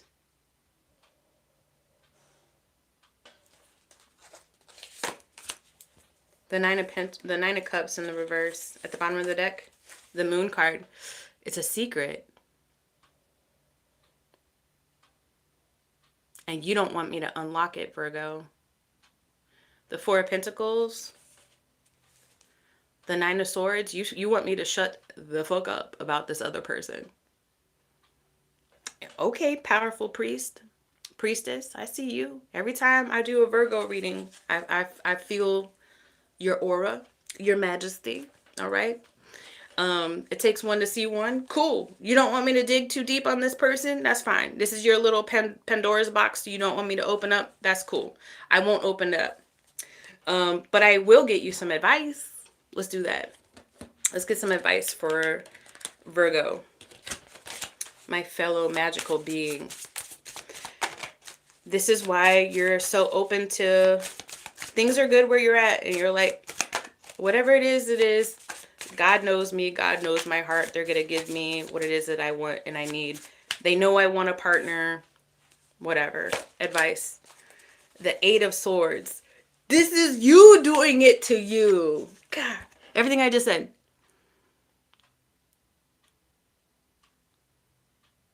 Hey, sweet pea. Hey, boo. Hey, guys. Virgo. This is you telling yourself this narrative. And I just so happen to be picking up on this. So what do you actually want, Virgo? Like honestly, what do you actually want? Do you actually want this job? I just got a phone call. I thought I was on Do Not Disturb. Do you actually want the job or do you want the love? What do you actually want?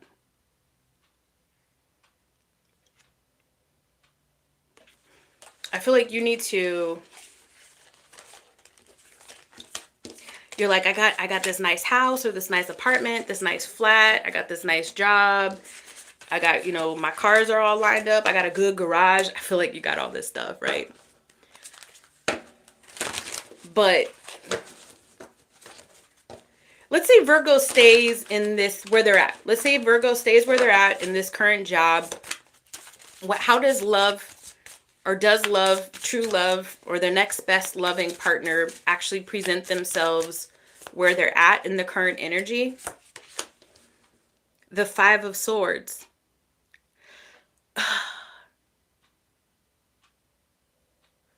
You're conjuring a block.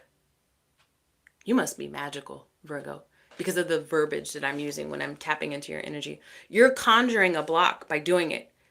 You're playing it safe by staying where you're at. I'm not telling you what to do. I'm not telling you what to do. I'm just asking questions and I'm pulling cards.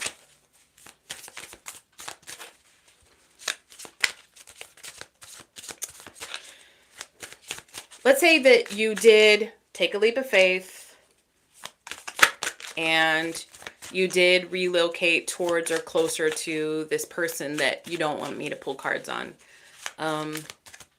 What most likely could happen between you and that person in that connection? The Emperor. You could build something. It could actually be more advantageous. Like there could actually be more work opportunities. I'm hearing more diverse opportunities where this person is at comparatively. Up to you, what are you, Virgo? Up to you, Virgo. Up to you, but the Five of Swords here. You're the one that's conjuring up this story. This is you. This is what I'm getting. Okay, Virgo. We tell ourselves a narrative because it's how we survive. And it's a survival technique.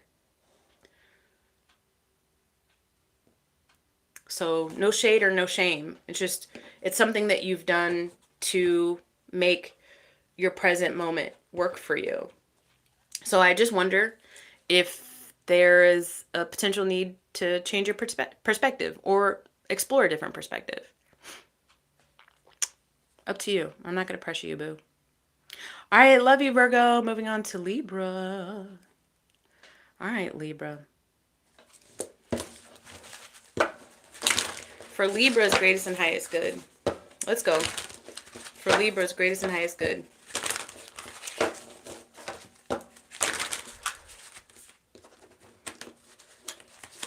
Hey, Deborah. I'm on Libra right now.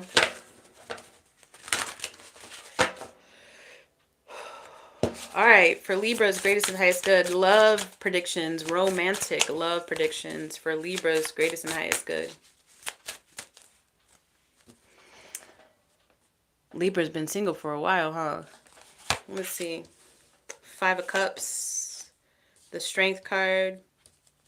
Yeah, but you're not letting that keep you down. You're not letting that keep you down. You might have been single for a while, Libra, but you're not letting that keep you down. You're like, what's time anyways? But a made-up blah, blah, blah. I don't know. It's from Shakespeare. Death card. The Emperor.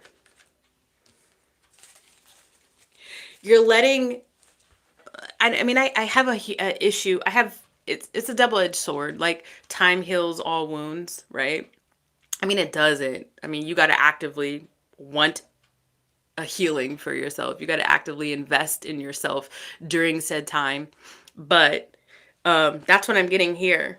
You're just like, you know what? It's a matter of time. Too blessed, too stressed, Libra. That's what I'm getting in your cards. Look at this Emperor. Look at the Emperor. Too blessed, too stressed. Some very significant things happened for you June, July, and some very significant thing happened to you October, November. What happened in Libra's energy in June, July? Oop. What happened in Libra's energy in June? This one? This 2. Okay. Thank you. The Empress. Damn, Libra, you got 5 cards on the table and 4 of them are major arcana.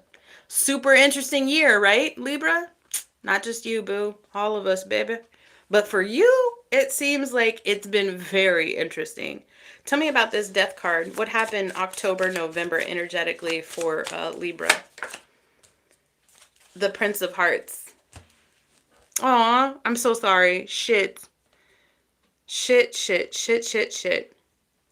So I will say that October, November, there was a somebody, maybe, I don't know if you had like a casual connection with somebody, but it just ended up fizzling out.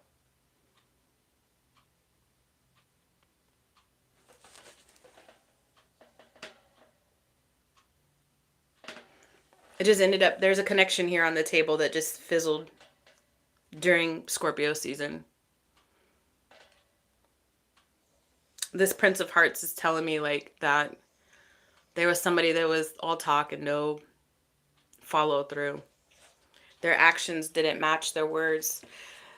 June, July could have been when that connection really started popping off. But let me get a little bit more on this because I got the... So there could have been a very short-lived connection. Libra, that you're just like, well, that fucking sucks, but moving on. That's what I'm getting. But I still want to see what happened June, July.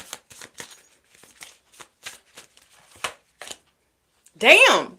June was super significant. You got the dang Strength card, the Empress card, and then the World card. This is some real in and out shit.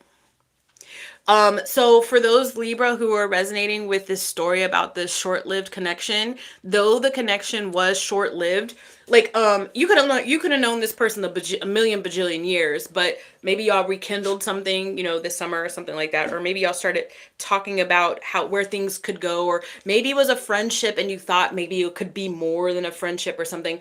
But this idea of it being more or escalating, was like, it turned out to be short-lived, just like recently in the past is what I'm getting. And you just need to know that this was a heavy catalyst for you. Like this was your Plymouth Rock. This was your stepping stone.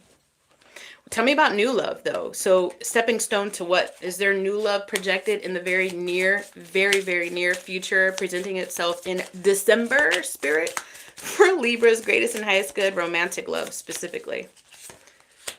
The 4 of Wands in the reverse, the King of Cups in the upright, the Fool in the reverse, and then the High Priestess.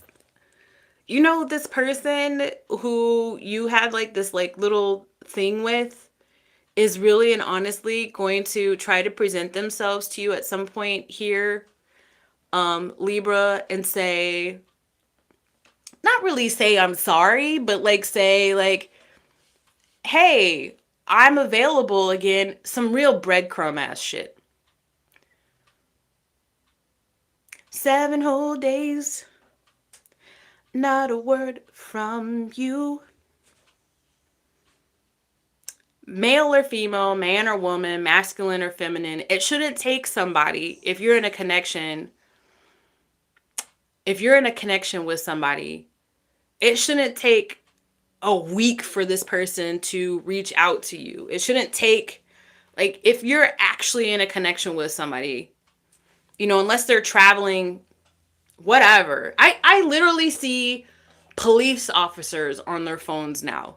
Like, everybody's got a phone. If they wanted to, they would have. If they were truly committed to you, Libra, I'm getting on a soapbox. I'm not going to get on a soapbox. I feel like you already know what soapbox I'm on. But this person is going to, with a very naive sort of energy, try to come back and tap dance in front of you and be like, hey, I'm available. Can you give me some? This is an energy vampire. Manipulative, too. I don't think that they realize that they do it. It's a player.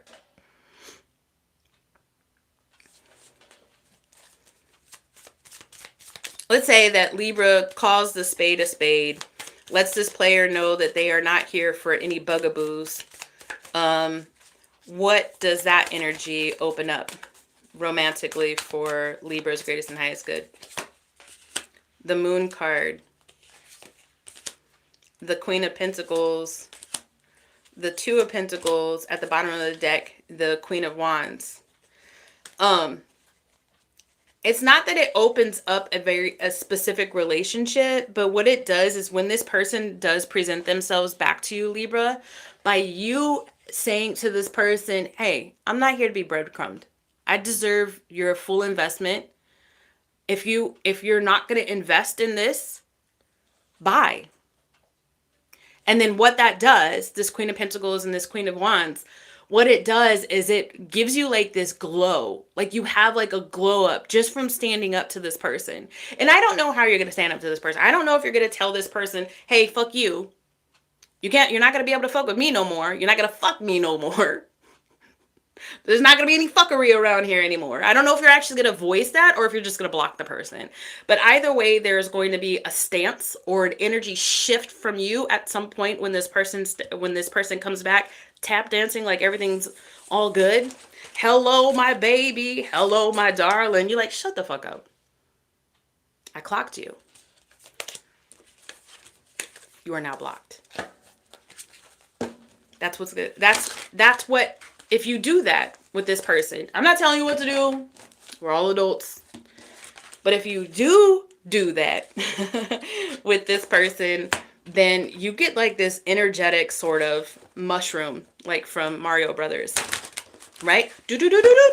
You level up because you saw some bullshit. You called out the bullshit. You created a boundary. You stood in that boundary, and Spirit's like, oh, fuck, Libra don't play. Yes, Libra, slay. You better slay, Libra. You better slay. Because this Queen of Wands, Queen of Pentacle energy here is telling me that you could get to a point where you attract some real contenders. And I say contenders plural because it's the Queen of Wands.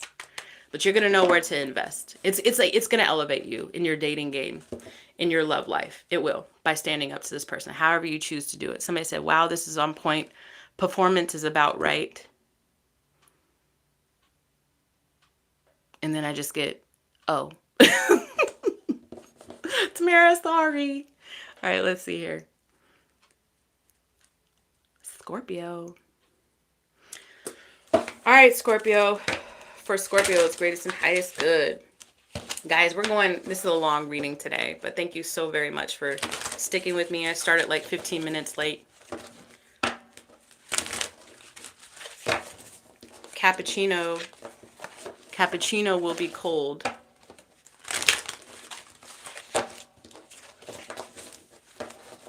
Scorpio.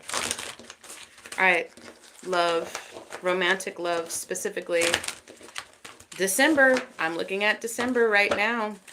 But in this current energy for Scorpio. Hey, somebody sent me a hot chocolate. Thank you. That was so cute and festive. Thank you so much. Is that you, Susan? Thank you. All right. I almost didn't catch it because I was over here tapping into Scorpio. All right. Scorpio's grace and highest good. A lot of shuffles for you, Scorpio. That's okay. It makes a lot of sense. We're going deep. Sun, Moon, Rising, Venus, guys. Love predictions for Scorpio, please.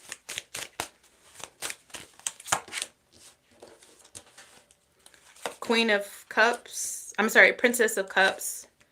Four of Wands. The Devil. The Fool.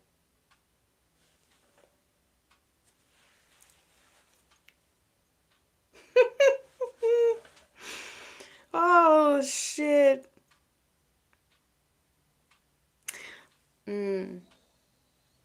Somebody's addicted to your essence, Scorpio. Somebody is addicted to your essence.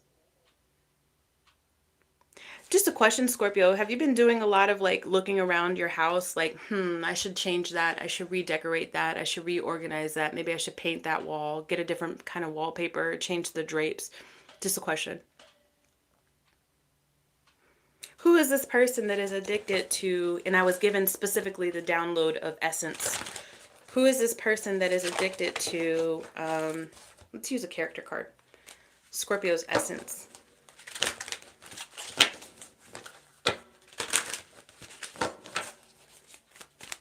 Who is this person that is addicted to Scorpio's essence for everybody's greatest and highest good? Bartender.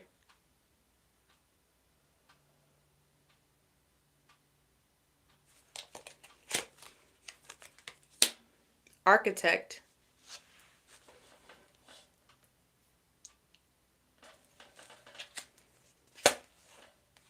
Engineer. God damn.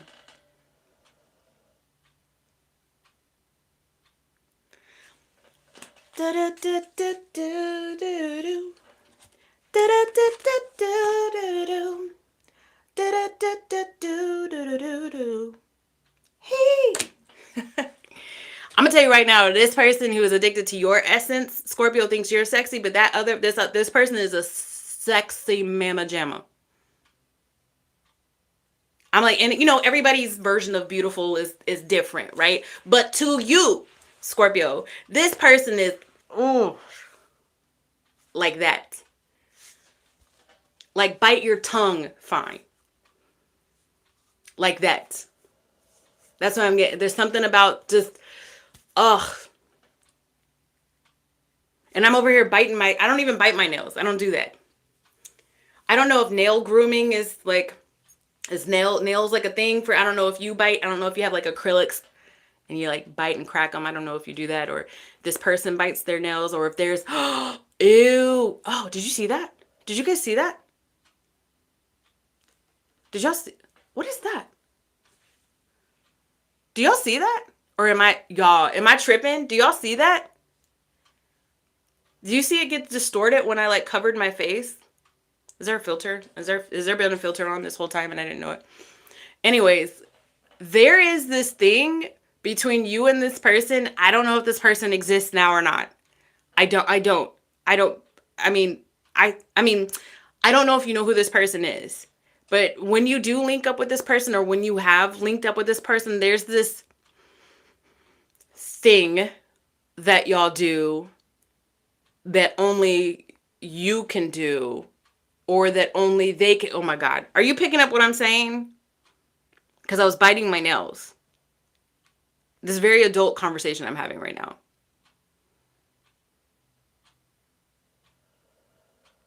There's like, I don't know if y'all kiss a lot or if you use your mouths a lot. But there's something like this person is looking at you, Scorpio, like only Scorpio. I never, shit. Jesus, Mary and Joseph.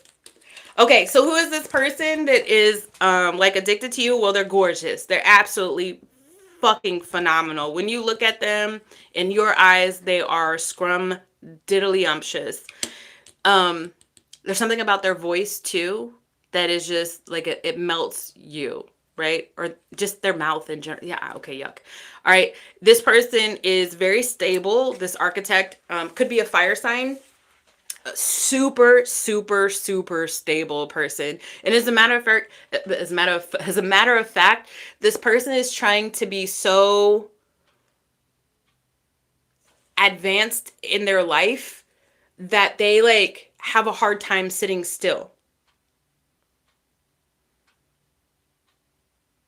This kind of this notion of like they have, okay, it's like this weird goal that they want they want their future self to almost be jealous of the things that they're doing now. Does that make sense? But it's very specific to this person's energy. Like they're just so driven. Let's go driven. We're going to go driven. Instead of me trying to complicate some shit. And trying to give y'all quotes that I don't know the actual quotes to. An engineer here is just like this person like has like a potential heavy Virgo placement, potential heavy Capricorn placement, and then I said like a fire placement, right? So ground, so what is that? Earth, I said ground. Earth and fire energy. But super, super head in the future. I'm on Scorpio right now. Why is this devil energy here? Oh, I said Capricorn too, right? Yeah. Why is this devil energy here for for Scorpio? This one, the 10 of Pentacles in the reverse. The 5 of Swords.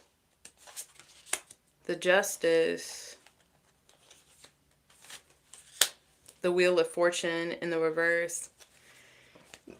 You know what's interesting about this person is that I feel like this is somebody from your past that you had a really good bond with, and they still remember the bond that you guys used to have, and they feel like they've missed their opportunity with you, Scorpio. They really do. They really feel like they've missed their opportunity with you, but they can't effing shake it. It's almost like this person fantasizes about you when they're with other people. Like that's how much of an impact you had on this person. Even taking it to a whole nother level. I don't know how true the second part is, but it's going to be true for like some of y'all because I got it as a download. But some people in this, or some of these people are even like not even dating other people because they just don't compare to you. And it's very visceral. It's very pleasure led because they've got all their other bases covered. You know, they're good with their money. They're a professional and all this other stuff. But you have this dark essence about you that they crave. What is this person's intentions? No, I want to know if they have any feelings for Scorpio other than passion and sex. Photograph. Guys, did you... Let me keep it like PG, keep it rated R. Keep it rated R. They look at photographs of you. Sometimes videos even, I don't know. I'm going to whisper that. How do they feel about Scorpio? Key people, core of the problem, pass. Damn! Unfinished business. Oh, yeah. Somebody feels like a huge... Hello. Thank you for coming and always supporting the channel. I appreciate you. They feel like you're dangerous. You're very welcome. Thank you for the Gemini reading. They feel like you're dangerous in multiple ways. Meaning like you have, like, you hold the key to their heart in a way, but it's really more like passion led, to be honest with you. But, you know, honestly, that might just be how this person expresses love. Like, that could be their love language because they're so busy. You know, this person could have like a lot of money. I don't know. You know, they say like people that have like a lot of money, sometimes in the bedroom they get a little risque because they're so used to playing it safe outside the house all the time. And I feel like maybe you kind of fed into, if this is your story, don't force it, guys. If it's not, you kind of fed into some of that fantasy play with this person, and it just really just like you took the gold on it. Anyways, they do constantly think about you. They really do. And they feel like you have unfinished business together. How does Scorpio feel about this person if they're being completely honest with me and themselves? Rose, passion, passion, passion. But then you also know that there's a double-edged sword to it. You're 100% accurate on Gemini. Thank you. But you know, Scorpio, that it's a double-edged sword dealing with this person, fucking with this person. You already know that. It's Beauty and the Beast vibes all the way. All the way. This person being the beast and you being the beauty. Hey, you already know it. All right. So what? So does this person plan on coming forward? Like, what is this person's intentions with Scorpio, please? In this now energy. The World. The Seven of Swords. The Eight of Swords. And then the Nine of Cups. I'd be surprised if they came forward, to be honest with you. The Hermit and the Moon. They stay in the shadows thinking about you. I'm sorry. I'm sorry, Scorpio. All this energy on this person and they're not even gonna... Isn't that just the fucking pits? All of this energy, all these cards on this person and they're not even planning on coming towards you. Because they prefer to just watch you from the shadows, or if they're not actually like watching you or checking up on you on your social media, they prefer to just look at your pictures. I'll just keep it like that. Is there any new love projected, new healthy love projected for Scorpio in this season, please, Spirit? Look at this, Three of Pentacles. Hold on. The Ten of Cups. Hold on. The Tower. Hold on. The King of Cups. You might not want this other person to come forward because they're going to fuck with your shit. Scorpio, there is new love projected to shake up your world. They're going to rock your world, Scorpio. Let them rock your world. This new person. This King of Hearts. Somebody you might work with, to be honest with you. Uh-oh. You might meet this person through work, or you work with this person, Scorpio. You go to school with this person. Go to university with this person. Went to school with this person. Went to university with this person. Used to work with this person. Whatever floats your boat and whatever actually goes with your storyline. Don't force anything. But yeah, look, there's a potential super long-term relationship that's coming towards you. So, and I already did get that this person is going to rock your world. So let the past be in the past. Claim new. Claim new, Scorpio. Let the person from the past that's obsessed with you, let them be obsessed with you. That's now a them problem. All right? Sagittarius. All right, Sagittarius.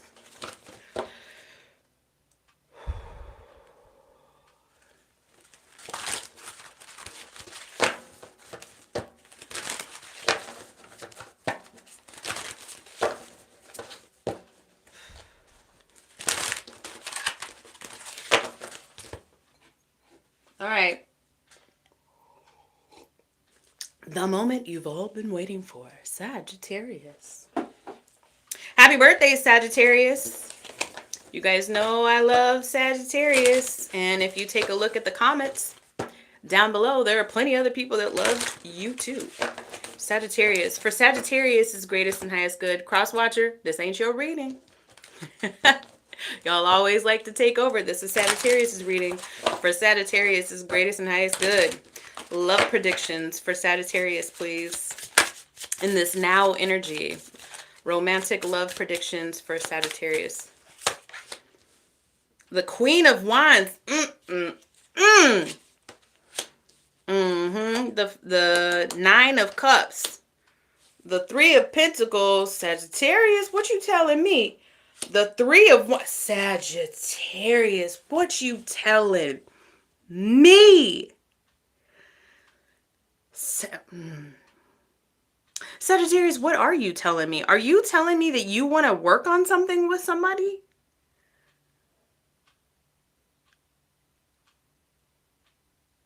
But you're not even like wanting, like you're ready to take a leap.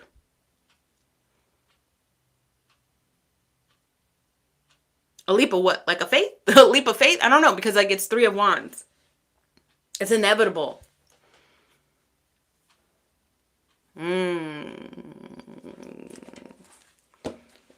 Queen of Wands. Tell me about this Queen of Wands that's showing up in Sagittarius's energy. Y'all want to see her? She's a brick house. The mighty. Sagittarius, you pick a good one, huh? Let's see.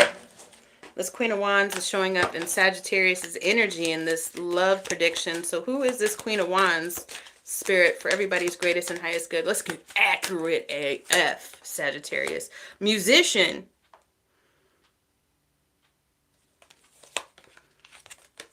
Revolutionist. Drunkard. Well, shit. Everybody's got a dark side. Everybody's got a dark side. So the Magician is telling me that this person is super creative. Whatever work it is that they do, I mean, hell, like we could take the card as face value, but whatever it is that they do, I mean, they could be a musician. They could like to sing a lot. Music could be a huge therapeutic thing for this person, or they're a super hella creative person. Whatever it is that they do in their work is very, very, very creative, and they share that talent with other people somehow. They shake shit up. Revolutionist. This person is too through with the status quo. I mean, this person could be like somewhat of a I guess like a spiritualist, but then also too like somewhat of like a conspiracy theorist, or just really unconventional. Doesn't follow the crowd when it comes to like their beliefs. Very open-minded. But not so open-minded that they're lost in delusion. No, this person knows exactly what their truth is, what they stand for, and they're willing to stand 10 toes down for it and speak that truth.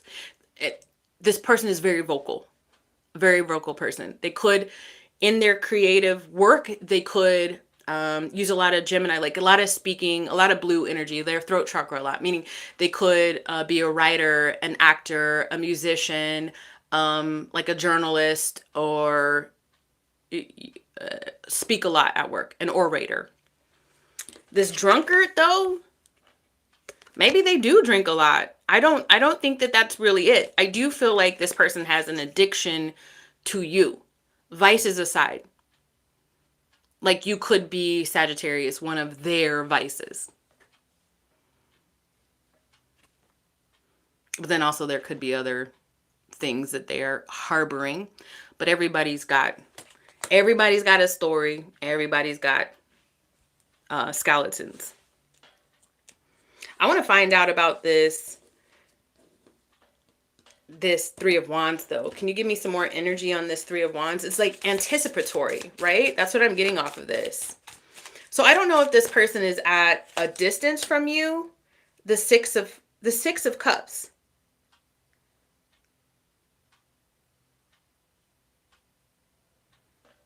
Shit just got deep, bro. Shit just got real deep. Tell me about the Six of Cups. The Two of Swords at the bottom of the deck. The Princess of Hearts.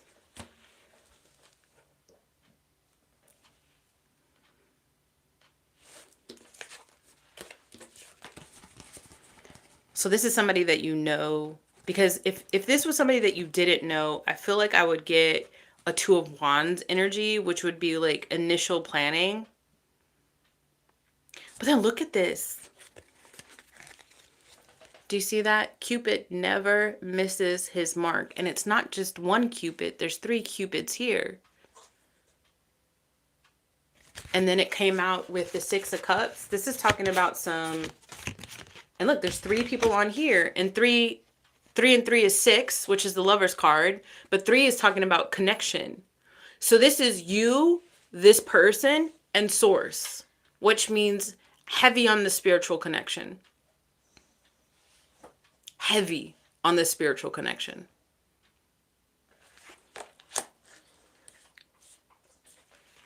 And then I get the 2 of Swords and then the Princess of Hearts. And this is telling me that you haven't actually made up your mind on exactly where you stand, but you know eventually you aren't going to be able to make that decision anymore, because you've got like this I don't know, like maybe this inner knowing, this inner understanding that something about this connection is out of your hands. And it's because of this 3rd energy, i.e. spirit, the universe, or something like that. Look at this 3 here too. 3, 6, 9.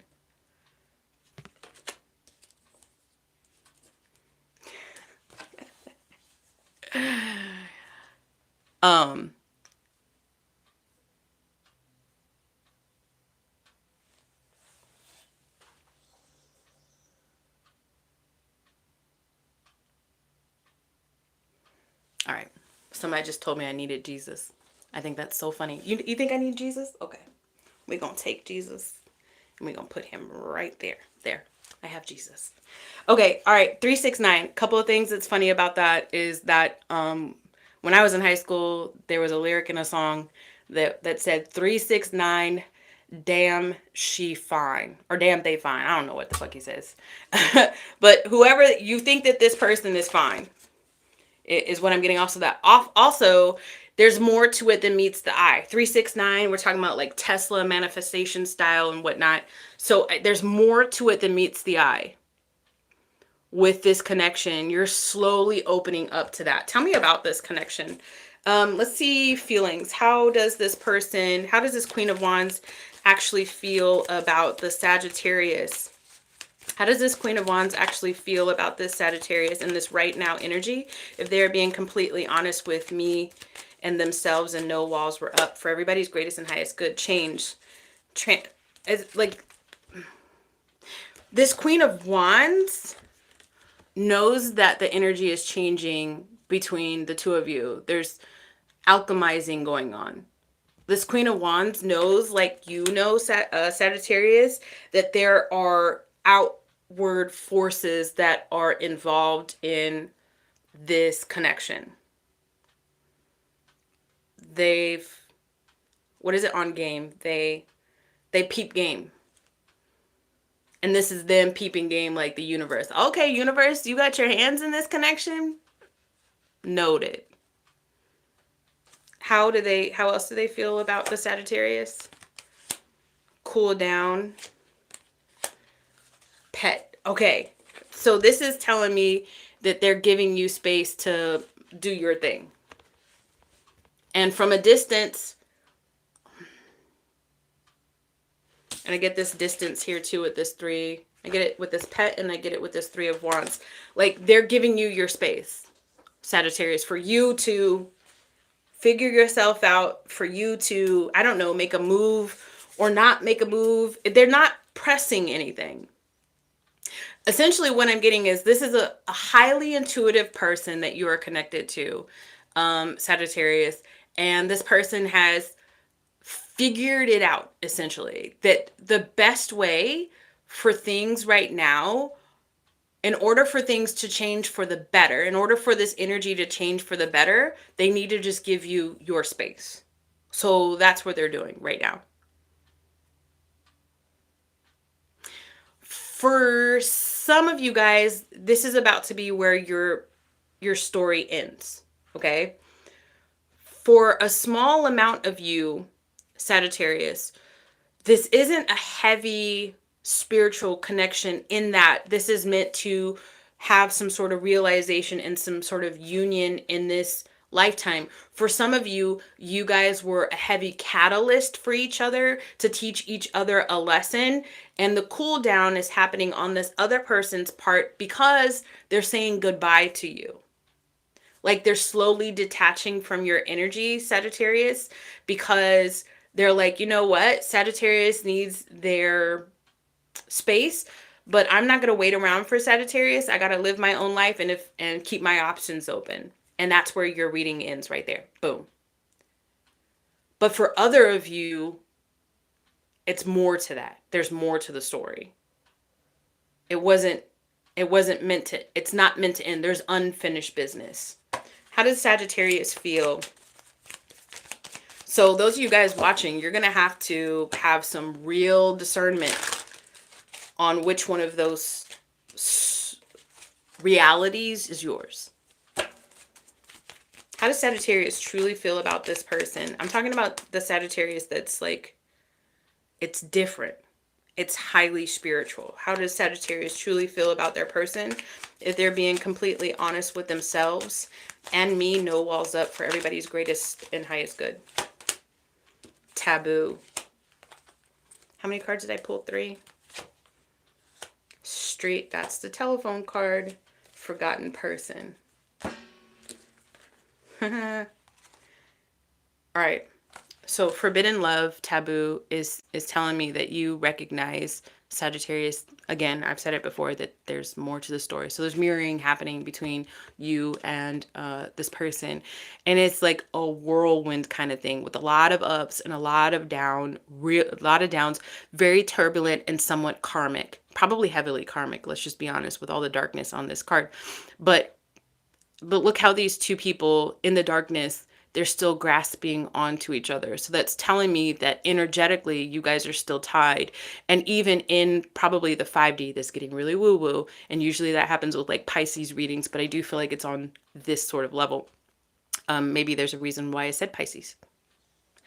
But look, in a different reality, on a different plane, on maybe potentially the 5D, you guys are like literally together, waiting almost for the dust to clear, for things to settle in you, Sagittarius, in order for y'all to come out of the dark and see each other again. In you, Sagittarius, what I'm picking up is that you, and that's why this other person is giving you space, is that you have shadow work that you're doing.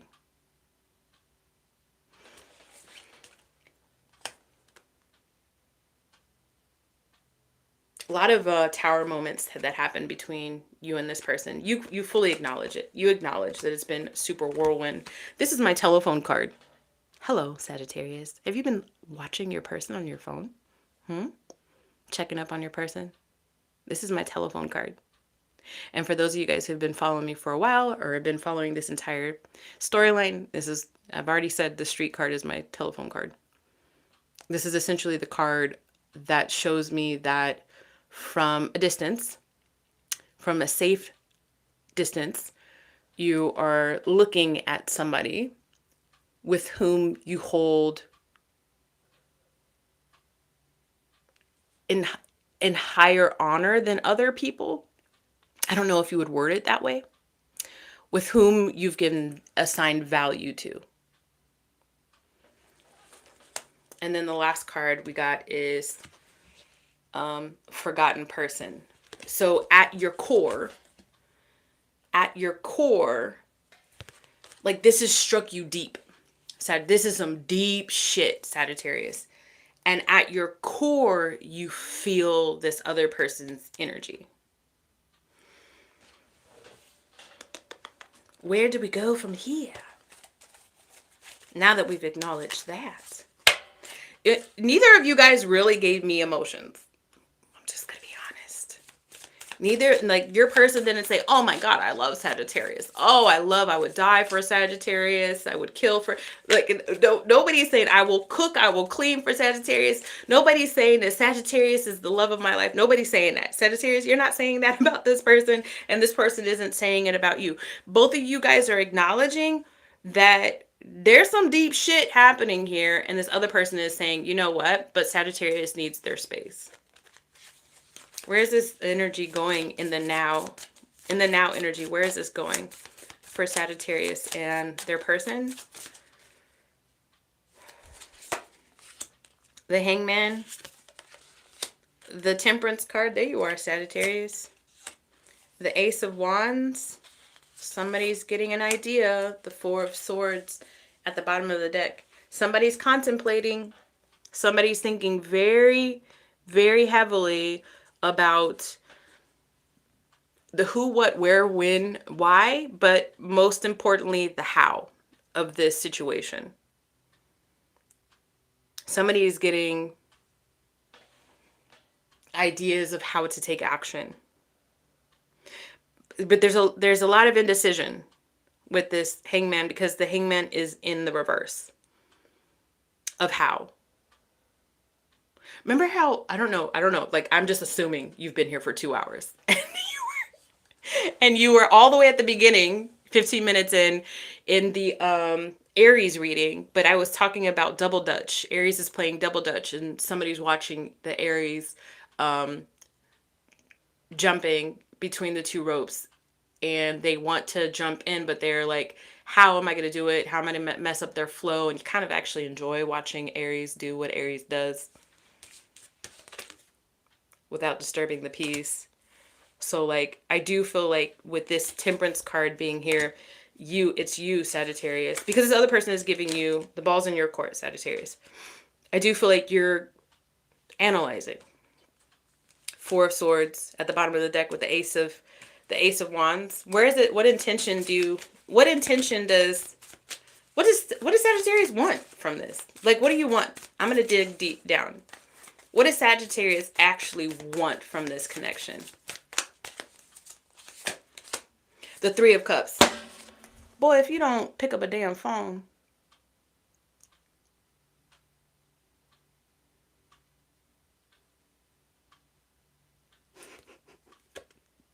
If you don't send a message to the Sagittarius, I'm not playing with you anymore.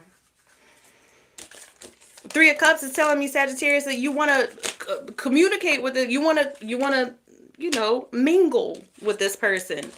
Then mingle shit. You want to mingle. Reach out. Reach out and touch somebody, Sagittarius. Reach out and touch this Queen of Wands. How much does a reading cost? I don't do personal readings. I do coaching sessions. Take a look at the description at the bottom of this video, or I don't know if you're watching on the television, but take a look at the description. The link to my stand store is there. I do offer coaching sessions. All right, Sagittarius, Three of Cups. Come on, man. All right, let's see. Capricorn. Oh.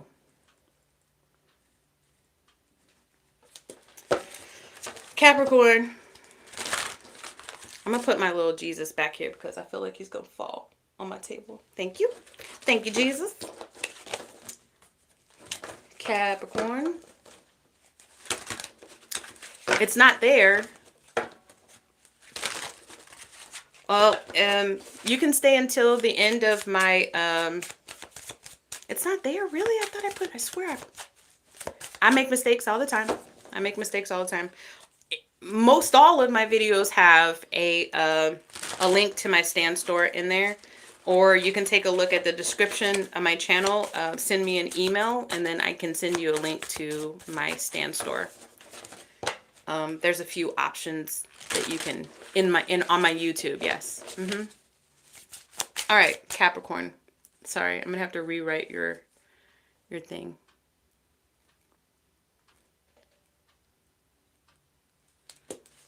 Capricorn. All right, for Capricorn's greatest and highest good.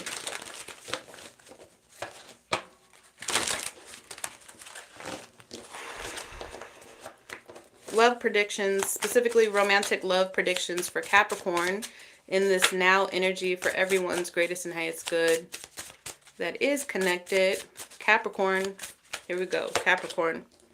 The Ten of Wands. The Princess of Swords. The Princess of Pentacles. Capricorn, if I don't get a card similar to this in every single one of your readings, the Six of Pentacles, I don't know. Honestly, I could close my eyes and do a Capricorn reading. I could. Let's see here. You feel burdened by the idea of relationships at this point. Oh, goodness. You're investing yourself in family and friends and other things, but you're not too focused on, love. If anything, I feel like you feel like if new love were to present itself to you, not that you wouldn't know how to act. I think you'd be shocked with how people date nowadays, to be honest with you. Maybe it is you wouldn't know how to act. There's this kind of old-fashioned flair about the Capricorn that I'm getting right now. Even though there's two princess cards on the table. It's just intuitively what I'm getting. Why is this Ten of Wands here for Capricorn, please? The Prince of Wands. Princess of Wands. Princess of Swords. The Lovers. Hold on. And then the Two of Hearts. You're the only person. You're the only sign that's actually got the Lovers.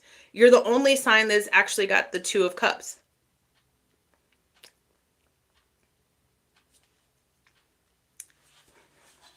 So that tells me, Capricorn, that you feel like you might have already... No, okay. Well, I'm just going to say, are you widowed in some way, shape, or form? What just came out of my mouth? I wonder if there are some Capricorns in the house right now that have been widowed because, I'm laughing at my ridiculousness that just came out of my mouth, because I feel like on the table, and it might not be widowed, but I feel like on the table, the energy that I'm getting is that you've already met the person that you deem to be your soulmate, like your forever soulmate.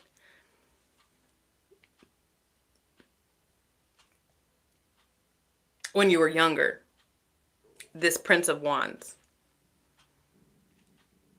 And I do get this, like, was that the only one I was going to get? Like, this is you talking to spirit, to God, to the universe. Was that the only one that I was going to get? Was I meant to only just have one real love?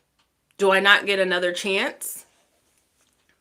And then a part of you is like, I don't even know if... I just get this idea of like, it's all too much back and forth for you, Capricorn. Can you sit down, please, baby? I'm not going to let you out again because you just keep going back and forth. Tell me about this Prince of Wands that Capricorns feels like might have been the one. Who is this Prince of Wands that Capricorn is? Male or female, it doesn't matter. Don't worry about the gender, guys. Researcher.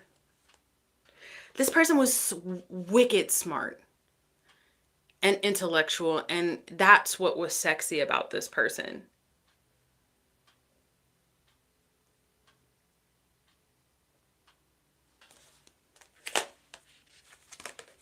The Fool. I keep getting this energy like that this was like a long time ago.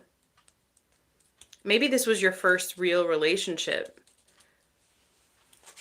My first love and my only love.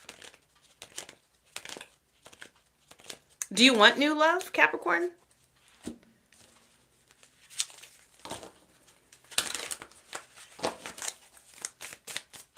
Is Capricorn really and honestly open to an idea of a different person or new love? Spirit? Yes. The Ace of Swords in the reverse. If you ask a tarot deck a question, a yes or no question, and or if you're not sure if you're telling the truth, if you're really like on the storyline, if you're really telling the right story, and the Ace of Swords comes out, then it is the truth. But the Ace of Swords came out in the reverse, which is telling me that there's confusion about if you really want another love or not. And that's what I got from the initial pull of cards. It might all be too much. This might all be too much. Am I searching in the right place? Should I even be searching? How do people date nowadays? Do I even really want to meet somebody, talk to somebody over text? I like to be in person with these people. I want to go out and listen to some music with this person. I want to go to the comedy club. I want to go, watch. I want to go to the park with this person. I don't want to just be texting all the time. But everybody keeps, I feel like it's, yeah, you keep bringing up the song, Long As I Live.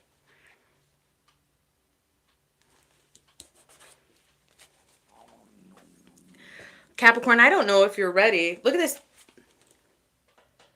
Two of Swords at the bottom. I don't know if you're ready. I really don't. Is there new love?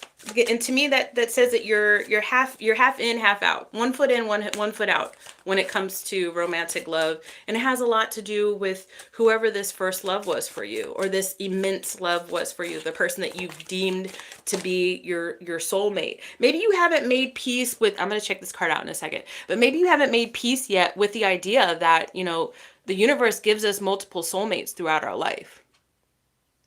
Maybe you haven't made peace with that. Maybe it's hard for you too, because you had such an immense connection with whomever this was. Or maybe you found yourself comparing men and women to whoever this person was, and just nobody seems to match up. Hold on, what card flew out over here? The Queen of Wands. The Queen of Wands came out on the Prince of Wands.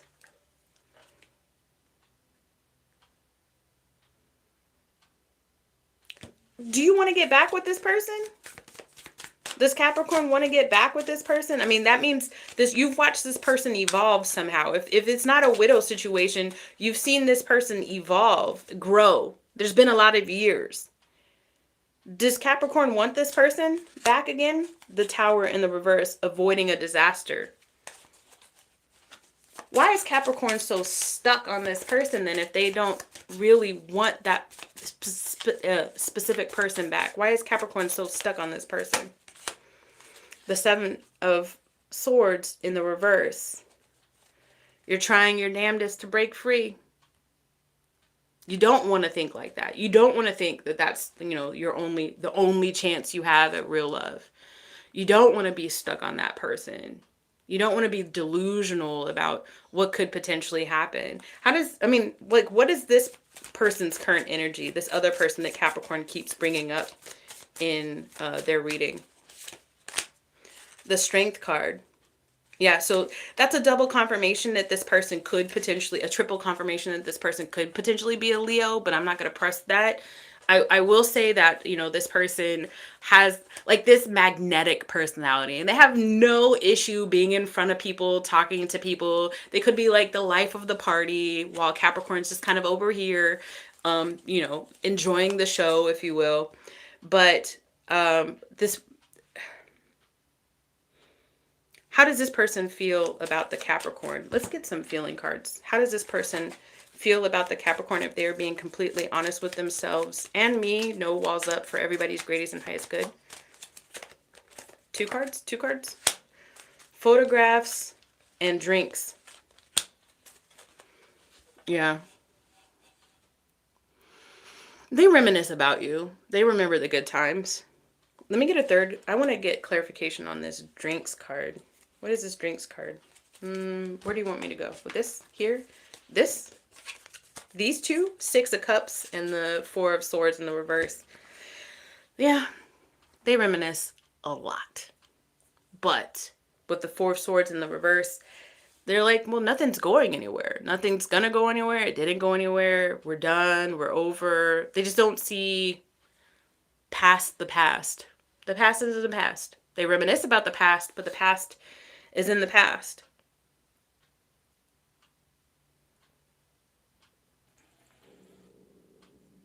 Let me ask. I don't know if you're open to it. Is there any new love projected? No, I'll use this deck. Is there any brand spanking new love projected for the Capricorn? Right in their right now energy, please, Spirit, for everybody's greatest and highest good. Look at this. Look at that. There it. Well, tell me about this new love then. Why are we over here talking about this person? Four of Wands. Somebody that's close to you. The Star card. So let's say that this person lives in a different state or country, or I don't know, just lives on the other side of town. There's somebody that lives closer to you, Capricorn, that potentially an Aquarius, potentially, or a water sign. 10 of Pentacles. Well, shit, Capricorn. You want to leave the past in the past? Because let's say you do. You know what really does exist? Multiple soulmates in one lifetime. See, the thing about soulmates that people get conflicted all the time is because we grew up with Disney fairy tales, is that soulmates aren't always romantic partners. You could have your cousin, your best friend, your aunt, your uncle, your mom can be your soulmate, right? Also, when it comes to people that we deem as soulmates, that not we, but the universe and God deems as our soulmates, sometimes they come into our life for a season, but they always come into our life for a reason. Always, always, always, always, always. There was something that you very much could have learned if you take the time, Capricorn, to start looking at the situation. Learn from that connection, why things worked, why things didn't work, what made you happy, what made you sad, how you presented yourself, how you showed up, right, Capricorn? Because there was a lesson in that. But that doesn't mean that soulmate was supposed to, you're supposed to go to the grave with that person, or that's the end all be all for you in love. This is supposed to be a teaching moment to help you get ready for this person, this other person with whom you can build with. The 10 of Pentacles, Capricorn, the Star card, the Four of Wands, and then the Knight of Cups.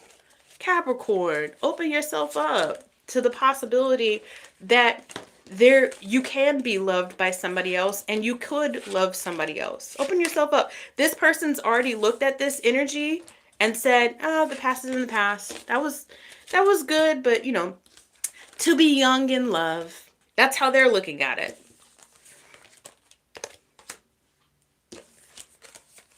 I don't know. I don't want to beat a dead horse. I feel like Capricorn's already got the point. So cleaning up, moving on to Aquarius. Cleaning up, moving on to Aquarius. Hold on, guys. Okay.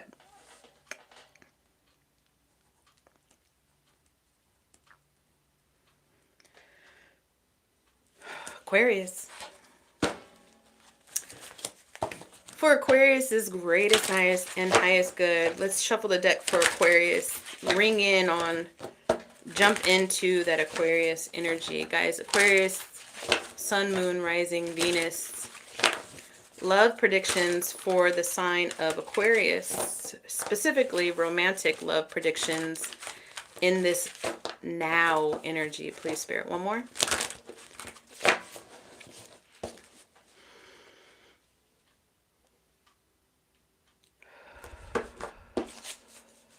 All right. For Aquarius,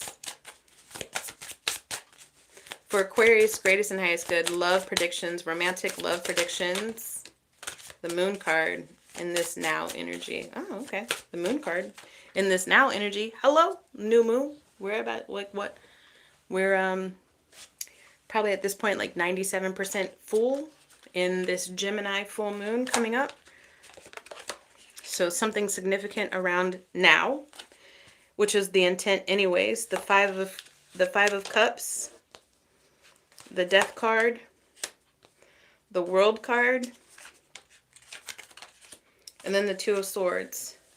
You see something coming to an end, Aquarius, and it could be in this now season, this full moon, where things actually do come to an end.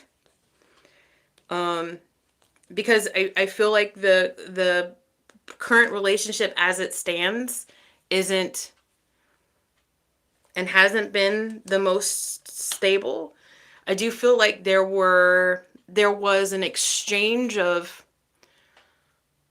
not so good energies that happened specifically around the American holiday, Thanksgiving. So at the end of November, and it's still in the Scorpio season though. So around, maybe mid-November, something happened between you and this person. But I do feel like that current energy as it was is coming to an end. I can't tell if it's been transmuted into something positive yet. So let's see. Tell me more about what happened with this Death card for Aquarius, please. I do feel like you've been praying a lot lately, Aquarius. I see that. This is the first time I've ever seen a depiction of the Moon card. There's this little girl right here that is like praying up to the moon. And then there's like a full kind of reference here, like the full card reference. So I don't know if this person that you're dealing with is like a new relationship, a new-ish relationship, or an Aries. I mean, either one could be significant, but what I immediately got off of this specifically was this prayer I used to say when I was a little kid. I don't say it anymore, so let me see if I can remember it. Now I lay me down to sleep. I pray the Lord my soul to keep. If I should die before I wake, I pray the Lord my soul to take. Wow, there's multiple messages in here, Aquarius.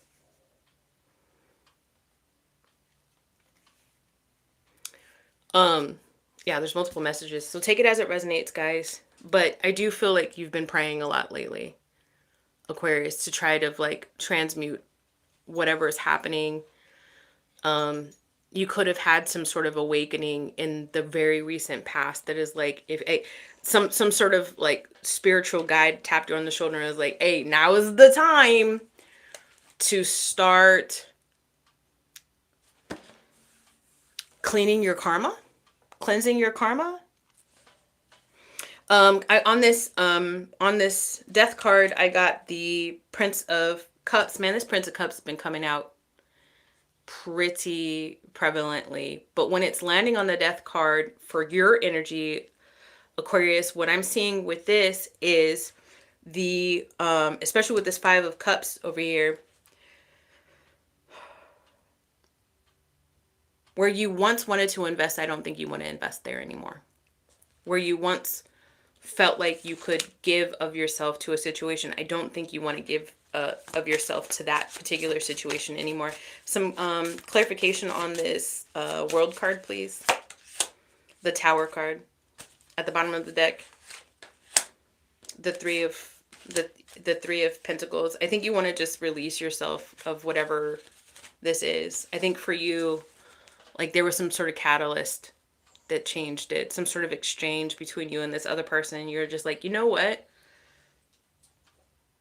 No, I'm done. And it took you a while to see it for what it was with this Two of Swords. It took you a while to see it for what it was, but Tamara said, now I'm back. What did I miss? Honey, we're at 2 hours and 38 minutes in. You missed a lot. You missed a lot. You missed a lot. All right. So Aquarius, tell me about this Three of Cups. What is it that Aquarius is wanting with this Three of Cups? I do feel like it's like let bygones be bygones. Like an amicable,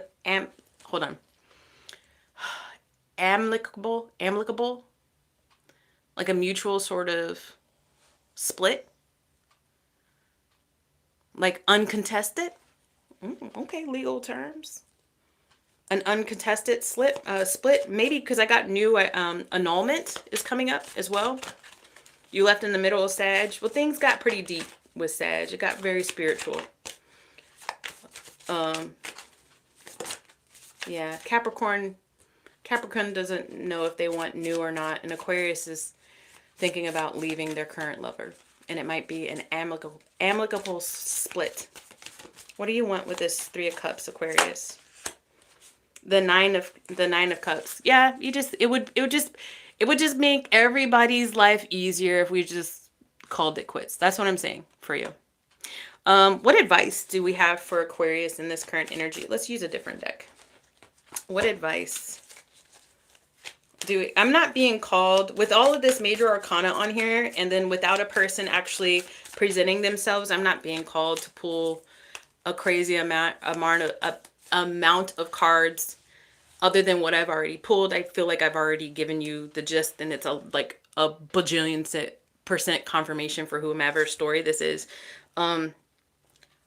There's just a lot of layers to it. So this would be a super long read if I went into how your person feels. But I did say amicable. I keep trying to say that word, mutual. So at least you kind of know that your person feels the same, right? All right, advice for Aquarius in this current season for everybody's greatest and highest good, please. The Hermit. Soul searching, introspection, being alone, inner guidance. Hey, Aquarius, if you're the type of person to go from one relationship to another, it's not advised. Evaluation. Some evaluation. There's an inner calling from your higher self to just take some time to be alone, to find your northern star, to find your life's purpose. And the only way that you can do that is if you're sitting in your own energy and you're to find out who you are.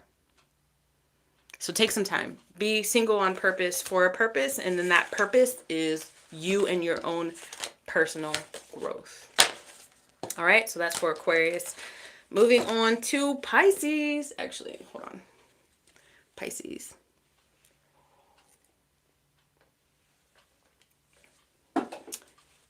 Hello, Ira. Hello. Welcome. Damn, now I gotta go back and watch Capricorn. You sure you want to do that? Wendy said, me too. Okay, Wendy, darling. There's a lot of truths in there, bub. There's a lot of truths in there, baby. A lot of truths. New subscriber. Well, thank you. I do appreciate that. 7775. I'm just gonna call you 7775 because there's a lot of vowels and consonants in your name. All right, Pisces. Let's see.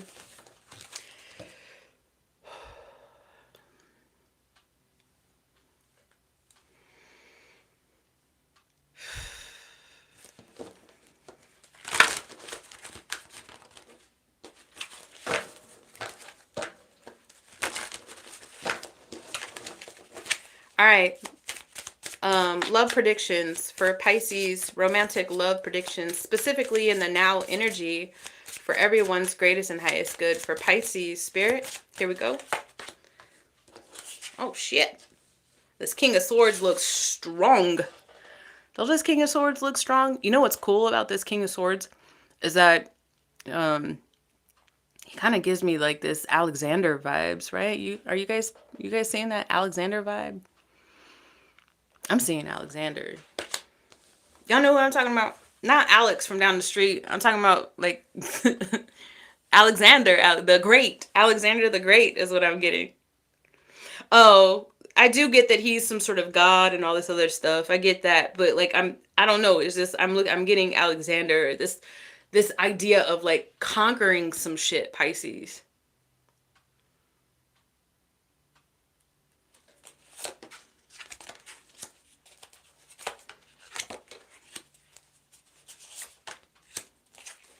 The Hermit. So we get the King of Swords, the Princess of Cups,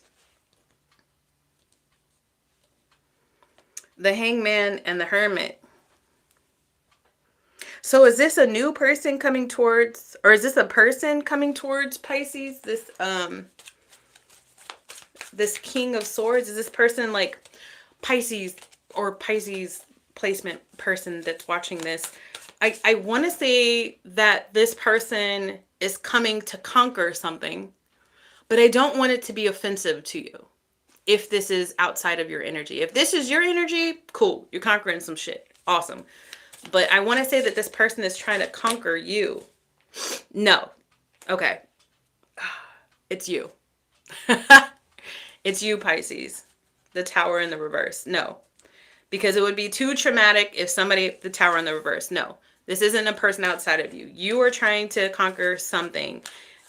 Because it would be too traumatic to you if right now, in your right now energy, somebody came too boastful into your reality.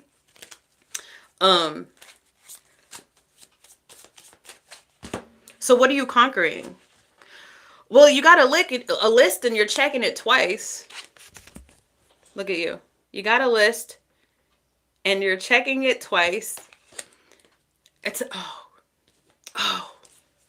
oh, can I tell you a personal story? I'm going to tell you a personal story, Pisces, okay? All right. So, in the year 2025, this is literally what Spirit has done to me. All 300 and something days of the year 2025. Spirit has literally taken me down a list. All right, this is going to be pertinent to your situation. You see her looking at a list. It's pretty long.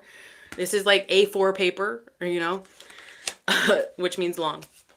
Office humor. Anyways, so Spirit has literally taken me down a line-by-line list of every relationship that I have ever been in, ever, in my entire history of being in relationships. From my first kiss to my last divorce to men I've talked to, and I shit you not, in the year of 2025, brought each and every single one of those men back into my reality in 2025 and has showed me why it is that we didn't work or we broke up or something like that. So how this looked for me, I don't want to tell you all too many specifics, but I'm kind of like sharing this with you for a reason, I'm sure. But how this looked for me is like a lot of energetic entanglements. So like, for an example, there was this man that I talked to years ago, like years and years and years ago.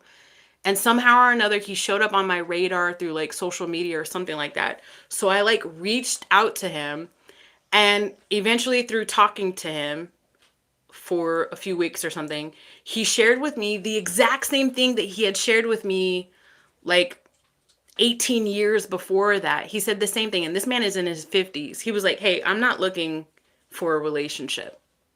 I'm just looking to date and all this other stuff. And I'm thinking to myself, damn, dog, you're like 53 years old. Like, what the fuck? Like, I think he was married once. But I'm like, you told me the same thing 18, 19 years ago. Probably 19 years ago at this point. I'm like, wow, you haven't changed.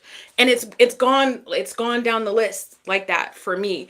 I feel like a lot of that has happened for you. And it might not have been as specific as I got in my story, but it could have been just a whole lot of mental evaluation. But I do feel like you have gone through exactly that, and you're conquering that shit. And you're taking time to acknowledge this relationship, that relationship, this relationship, that relationship, right? And you're seeing people that still live in the same place, that still have the same job, that are still, they're aging, but they're not growing.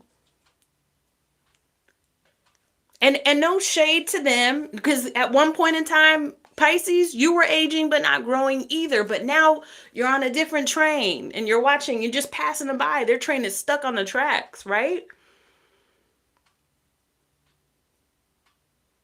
Okay, so what does this mean? Confirmation. Let me know. Somebody said the same thing happened to them. Let's see. All right. So I guess we'll use a different deck. Is there new romantic love or romantic love in general projected for Pisces in this now energy? Please, Spirit. The Three of Wands in the reverse. The Seven of Wands in the reverse. The High Priestess. And then the World in the reverse. Okay, there's lack of closure on this list of people. The anticipation of your current energy, Pisces, is that even though for those who this story actually resonates for, even though you think you've gone through the list and acknowledged where you stand with each and every one of your past lovers and relationships, there's still some things you haven't been able to uncover. This High Priestess here, but you have the power, right? All He-Man shit. I have the power. Except for some of you guys are She-Ra out there. You have the power to discern it. Essentially, what I'm getting is a couple people on your list from your past. A couple of people might be showing up again. Who are these people? Because I'm getting a couple of people, to me, I'm going to go with two. So... and I don't know if past is loose. Spirit, my intention with the word past is somebody that Pisces knows, not some sort of spiritual connection that only you guys really have full awareness about. So that's what I'm talking about when I talk about past, please, Spirit. I got two people, guys, initially. So who is this first person from Pisces past, please? Disclaimer. I'm not saying you're going to hook up with this person.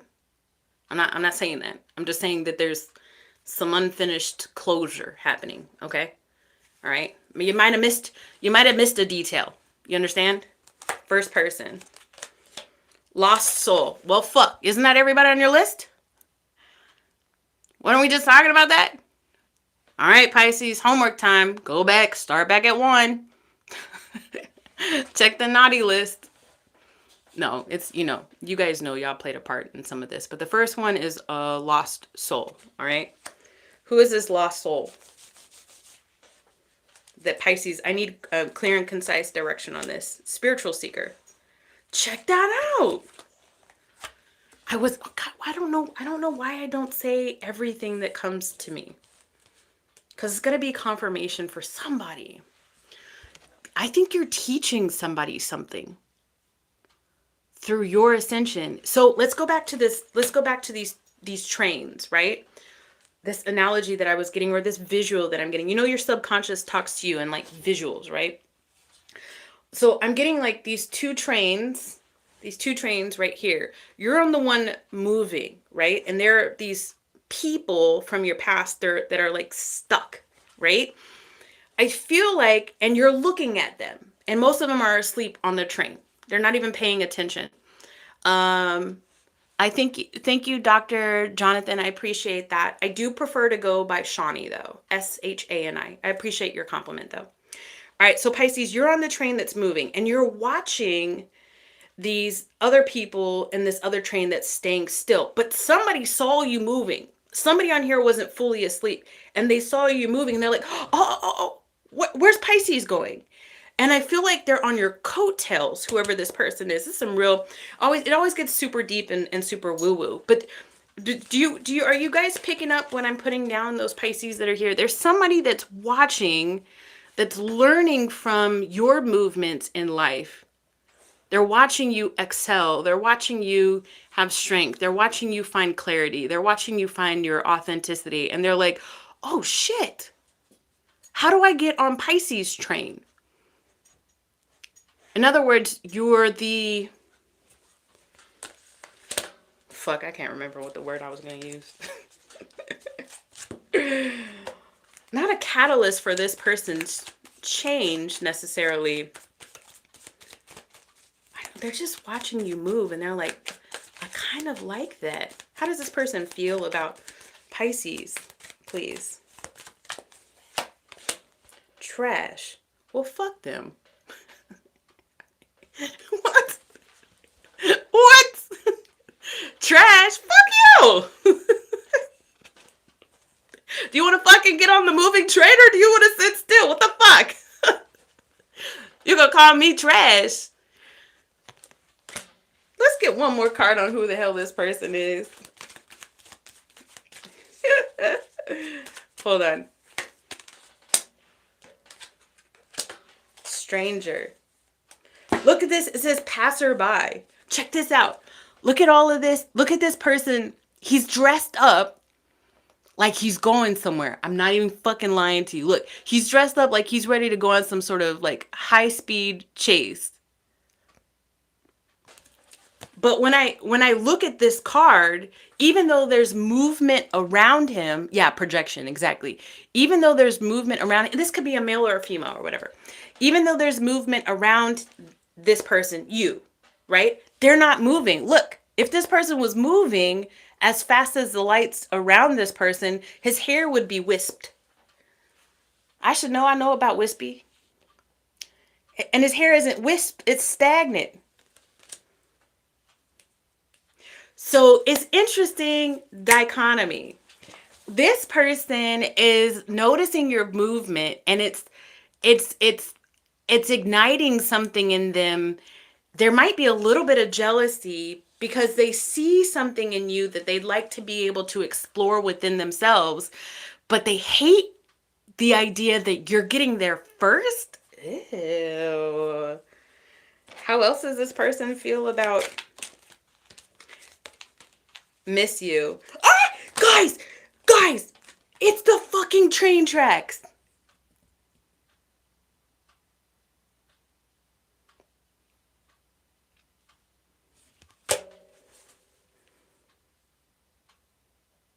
C'est la vie. Moving on. Jesus. Who's this other person? Do y'all know who these people are? Take a look at your list. Who is this other person that is attached to Pisces energy that Pisces needs to potentially take another look at? Oh, not this card. These cards. Who is this other person that is connected to Pisces energy that Pisces needs to take another glance at energetically? Soldier. How many cards did I get? 2? 3. I got 3. Clergy. Dancer. Why is this person 3 people in one? Why is this person 3 people in one? My God. Soldier, clergy, and dancer.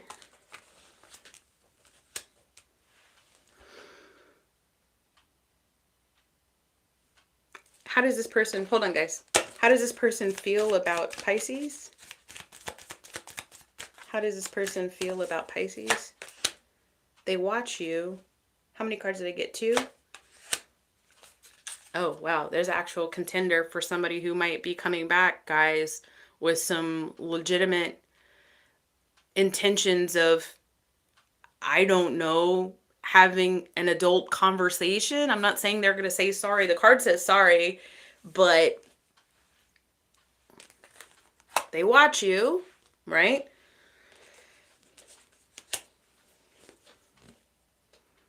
There's somebody on your list, guys, that you haven't finished the tango with. That's not how you tango, though. That was the worst laugh in all laugh history. There's somebody you're not done tangoing with. And it comes up clergy and it comes up soldier. So that could speak to you in some way, shape, or form. But this person is loyal. This person is stable. They may not have been loyal before and they may not have been stable before. That's why they were on your naughty list, but they're not done dancing with you.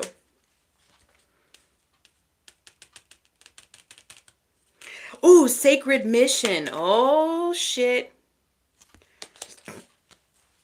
All right, just a couple of cards on this because we're almost at 3 hours. I've never been live this long ever. Most stand-up comedians don't even do a 3-hour set. This is a legitimate one-man show for sure. And I'm not in the round. What's going on with this connection with the Pisces and this soldier, clergy, dancer person? The Empress, the Lovers, the Seven of Cups, the Two of Swords.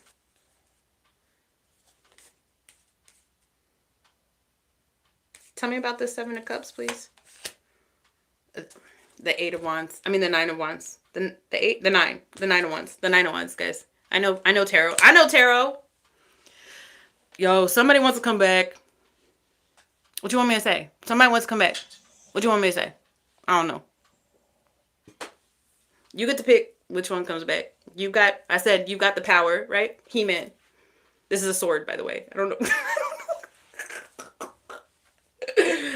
Lord Jesus in heaven. Somebody wants to come back. And fuck this other person. I guess you get to stay stuck. Especially if you want to talk about my Pisces family and call them trash. They're just hating. Somebody said projection. Projection. Have you ever seen your baby daddy or boyfriend get punked, pressed, and how did you console him? Punked, treated. I don't know. I'm not here to answer personal questions. All right, guys. You want me to give you some advice? Let's do that. Let me get some advice for the Pisces. What you gonna do with this? What does Spirit want you to do with this person? What does Spirit want you to do with this person who feels like there's unfinished business? What does Spirit want you to do with this person? Why? The Five of Pentacles.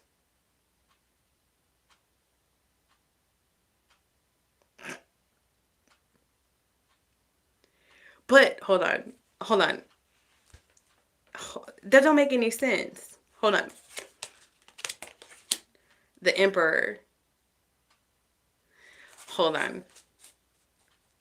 Okay, there might be a conversation between you and this person, and you have like at the pit of your stomach or at the back of your throat, you want to say, where was all this 2 years ago? Where was all this 10 years ago? And like, on a spiritual level and even on an intellectual level, you know that people, though not common, do have the ability to grow and change. Hell, you did. I talked about how stagnant you used to be. But right now, you're ascending, or you've ascended and you've grown, Pisces, and it looks like this person might have ascended and grown, but I feel like you're just like not here for it. Does that make sense? Let me get one more card. One more card right off the here. Okay. The Princess of Wands. Look, she's looking back at the list again. And this is you pulling receipts, Pisces. This is you pulling receipts. Oh, really? You want to, hold on. Now things are getting fucking theatrical at this point. Oh, really? I don't know how you're going to handle this situation. Oh, really? You want to say sorry? You want to say sorry now? Okay, cool. How about we say sorry? This is you literally pulling out receipts. Let's talk about the time you did this. I feel like it gets immature. And then what about the time you did this? And then the time you did that, and the time you talk shit about my dog. I don't know. I feel like it gets real petty real quick. So just be careful. This other person, fuck this other person. I feel like maybe for you guys, what I'm getting with this other person is that maybe there's some rando that shows up in your dreams that you could fucking care less about. Tell him to hop, skip, and jump, him or her, this other way. Get out of my dreams. You're not allowed to talk to me in the 5D, the 4D, the 3D, nothing. You're blocked on all realms from my energy. C'est la vie. This other person. I think it's more of this other person coming up in your energy because they it's them, it's a them problem, but maybe, not maybe, because energy works the way energy works, there's got to be some sort of cord or something. Maybe you've got a kid with this person. You know, maybe you have to co-parent with this person. Maybe you still own a business with this person. Maybe you still own property with this person. Maybe you guys still live in close proximity. But there's this idea of boundaries and to stand on that. And then with this person, just be careful things don't get petty. Because you've done so much work on yourself, Pisces. Don't be the person that has this facade of elevation, but then when you actually get challenged, you're like, fuck you. Fuck you, fuck your mom, fuck your dog. Don't be that person. She is clothed in strength and dignity. Don't be that person, Pisces. All right? Because I do feel like it's going to get triggered. You're going to get triggered in some way, shape, or form. All right, guys. Woo! Holy shit buckets. Happy Tuesday. I love you all so very much. See you again on Friday. Don't forget to watch the videos I post. Somebody said that they sent me a request. Okay. During office hours, I will take a look at it. No, I generally stop working at 2:30 Central Time, which is now. So I'll take a look at it as soon as I possibly can. All right, everybody. I love you so very much. I'll see you guys soon. Oh, if anybody wants to be a moderator on Friday, send me an email. If you want to be a moderator on Friday, send me an email. Love you guys. Bye.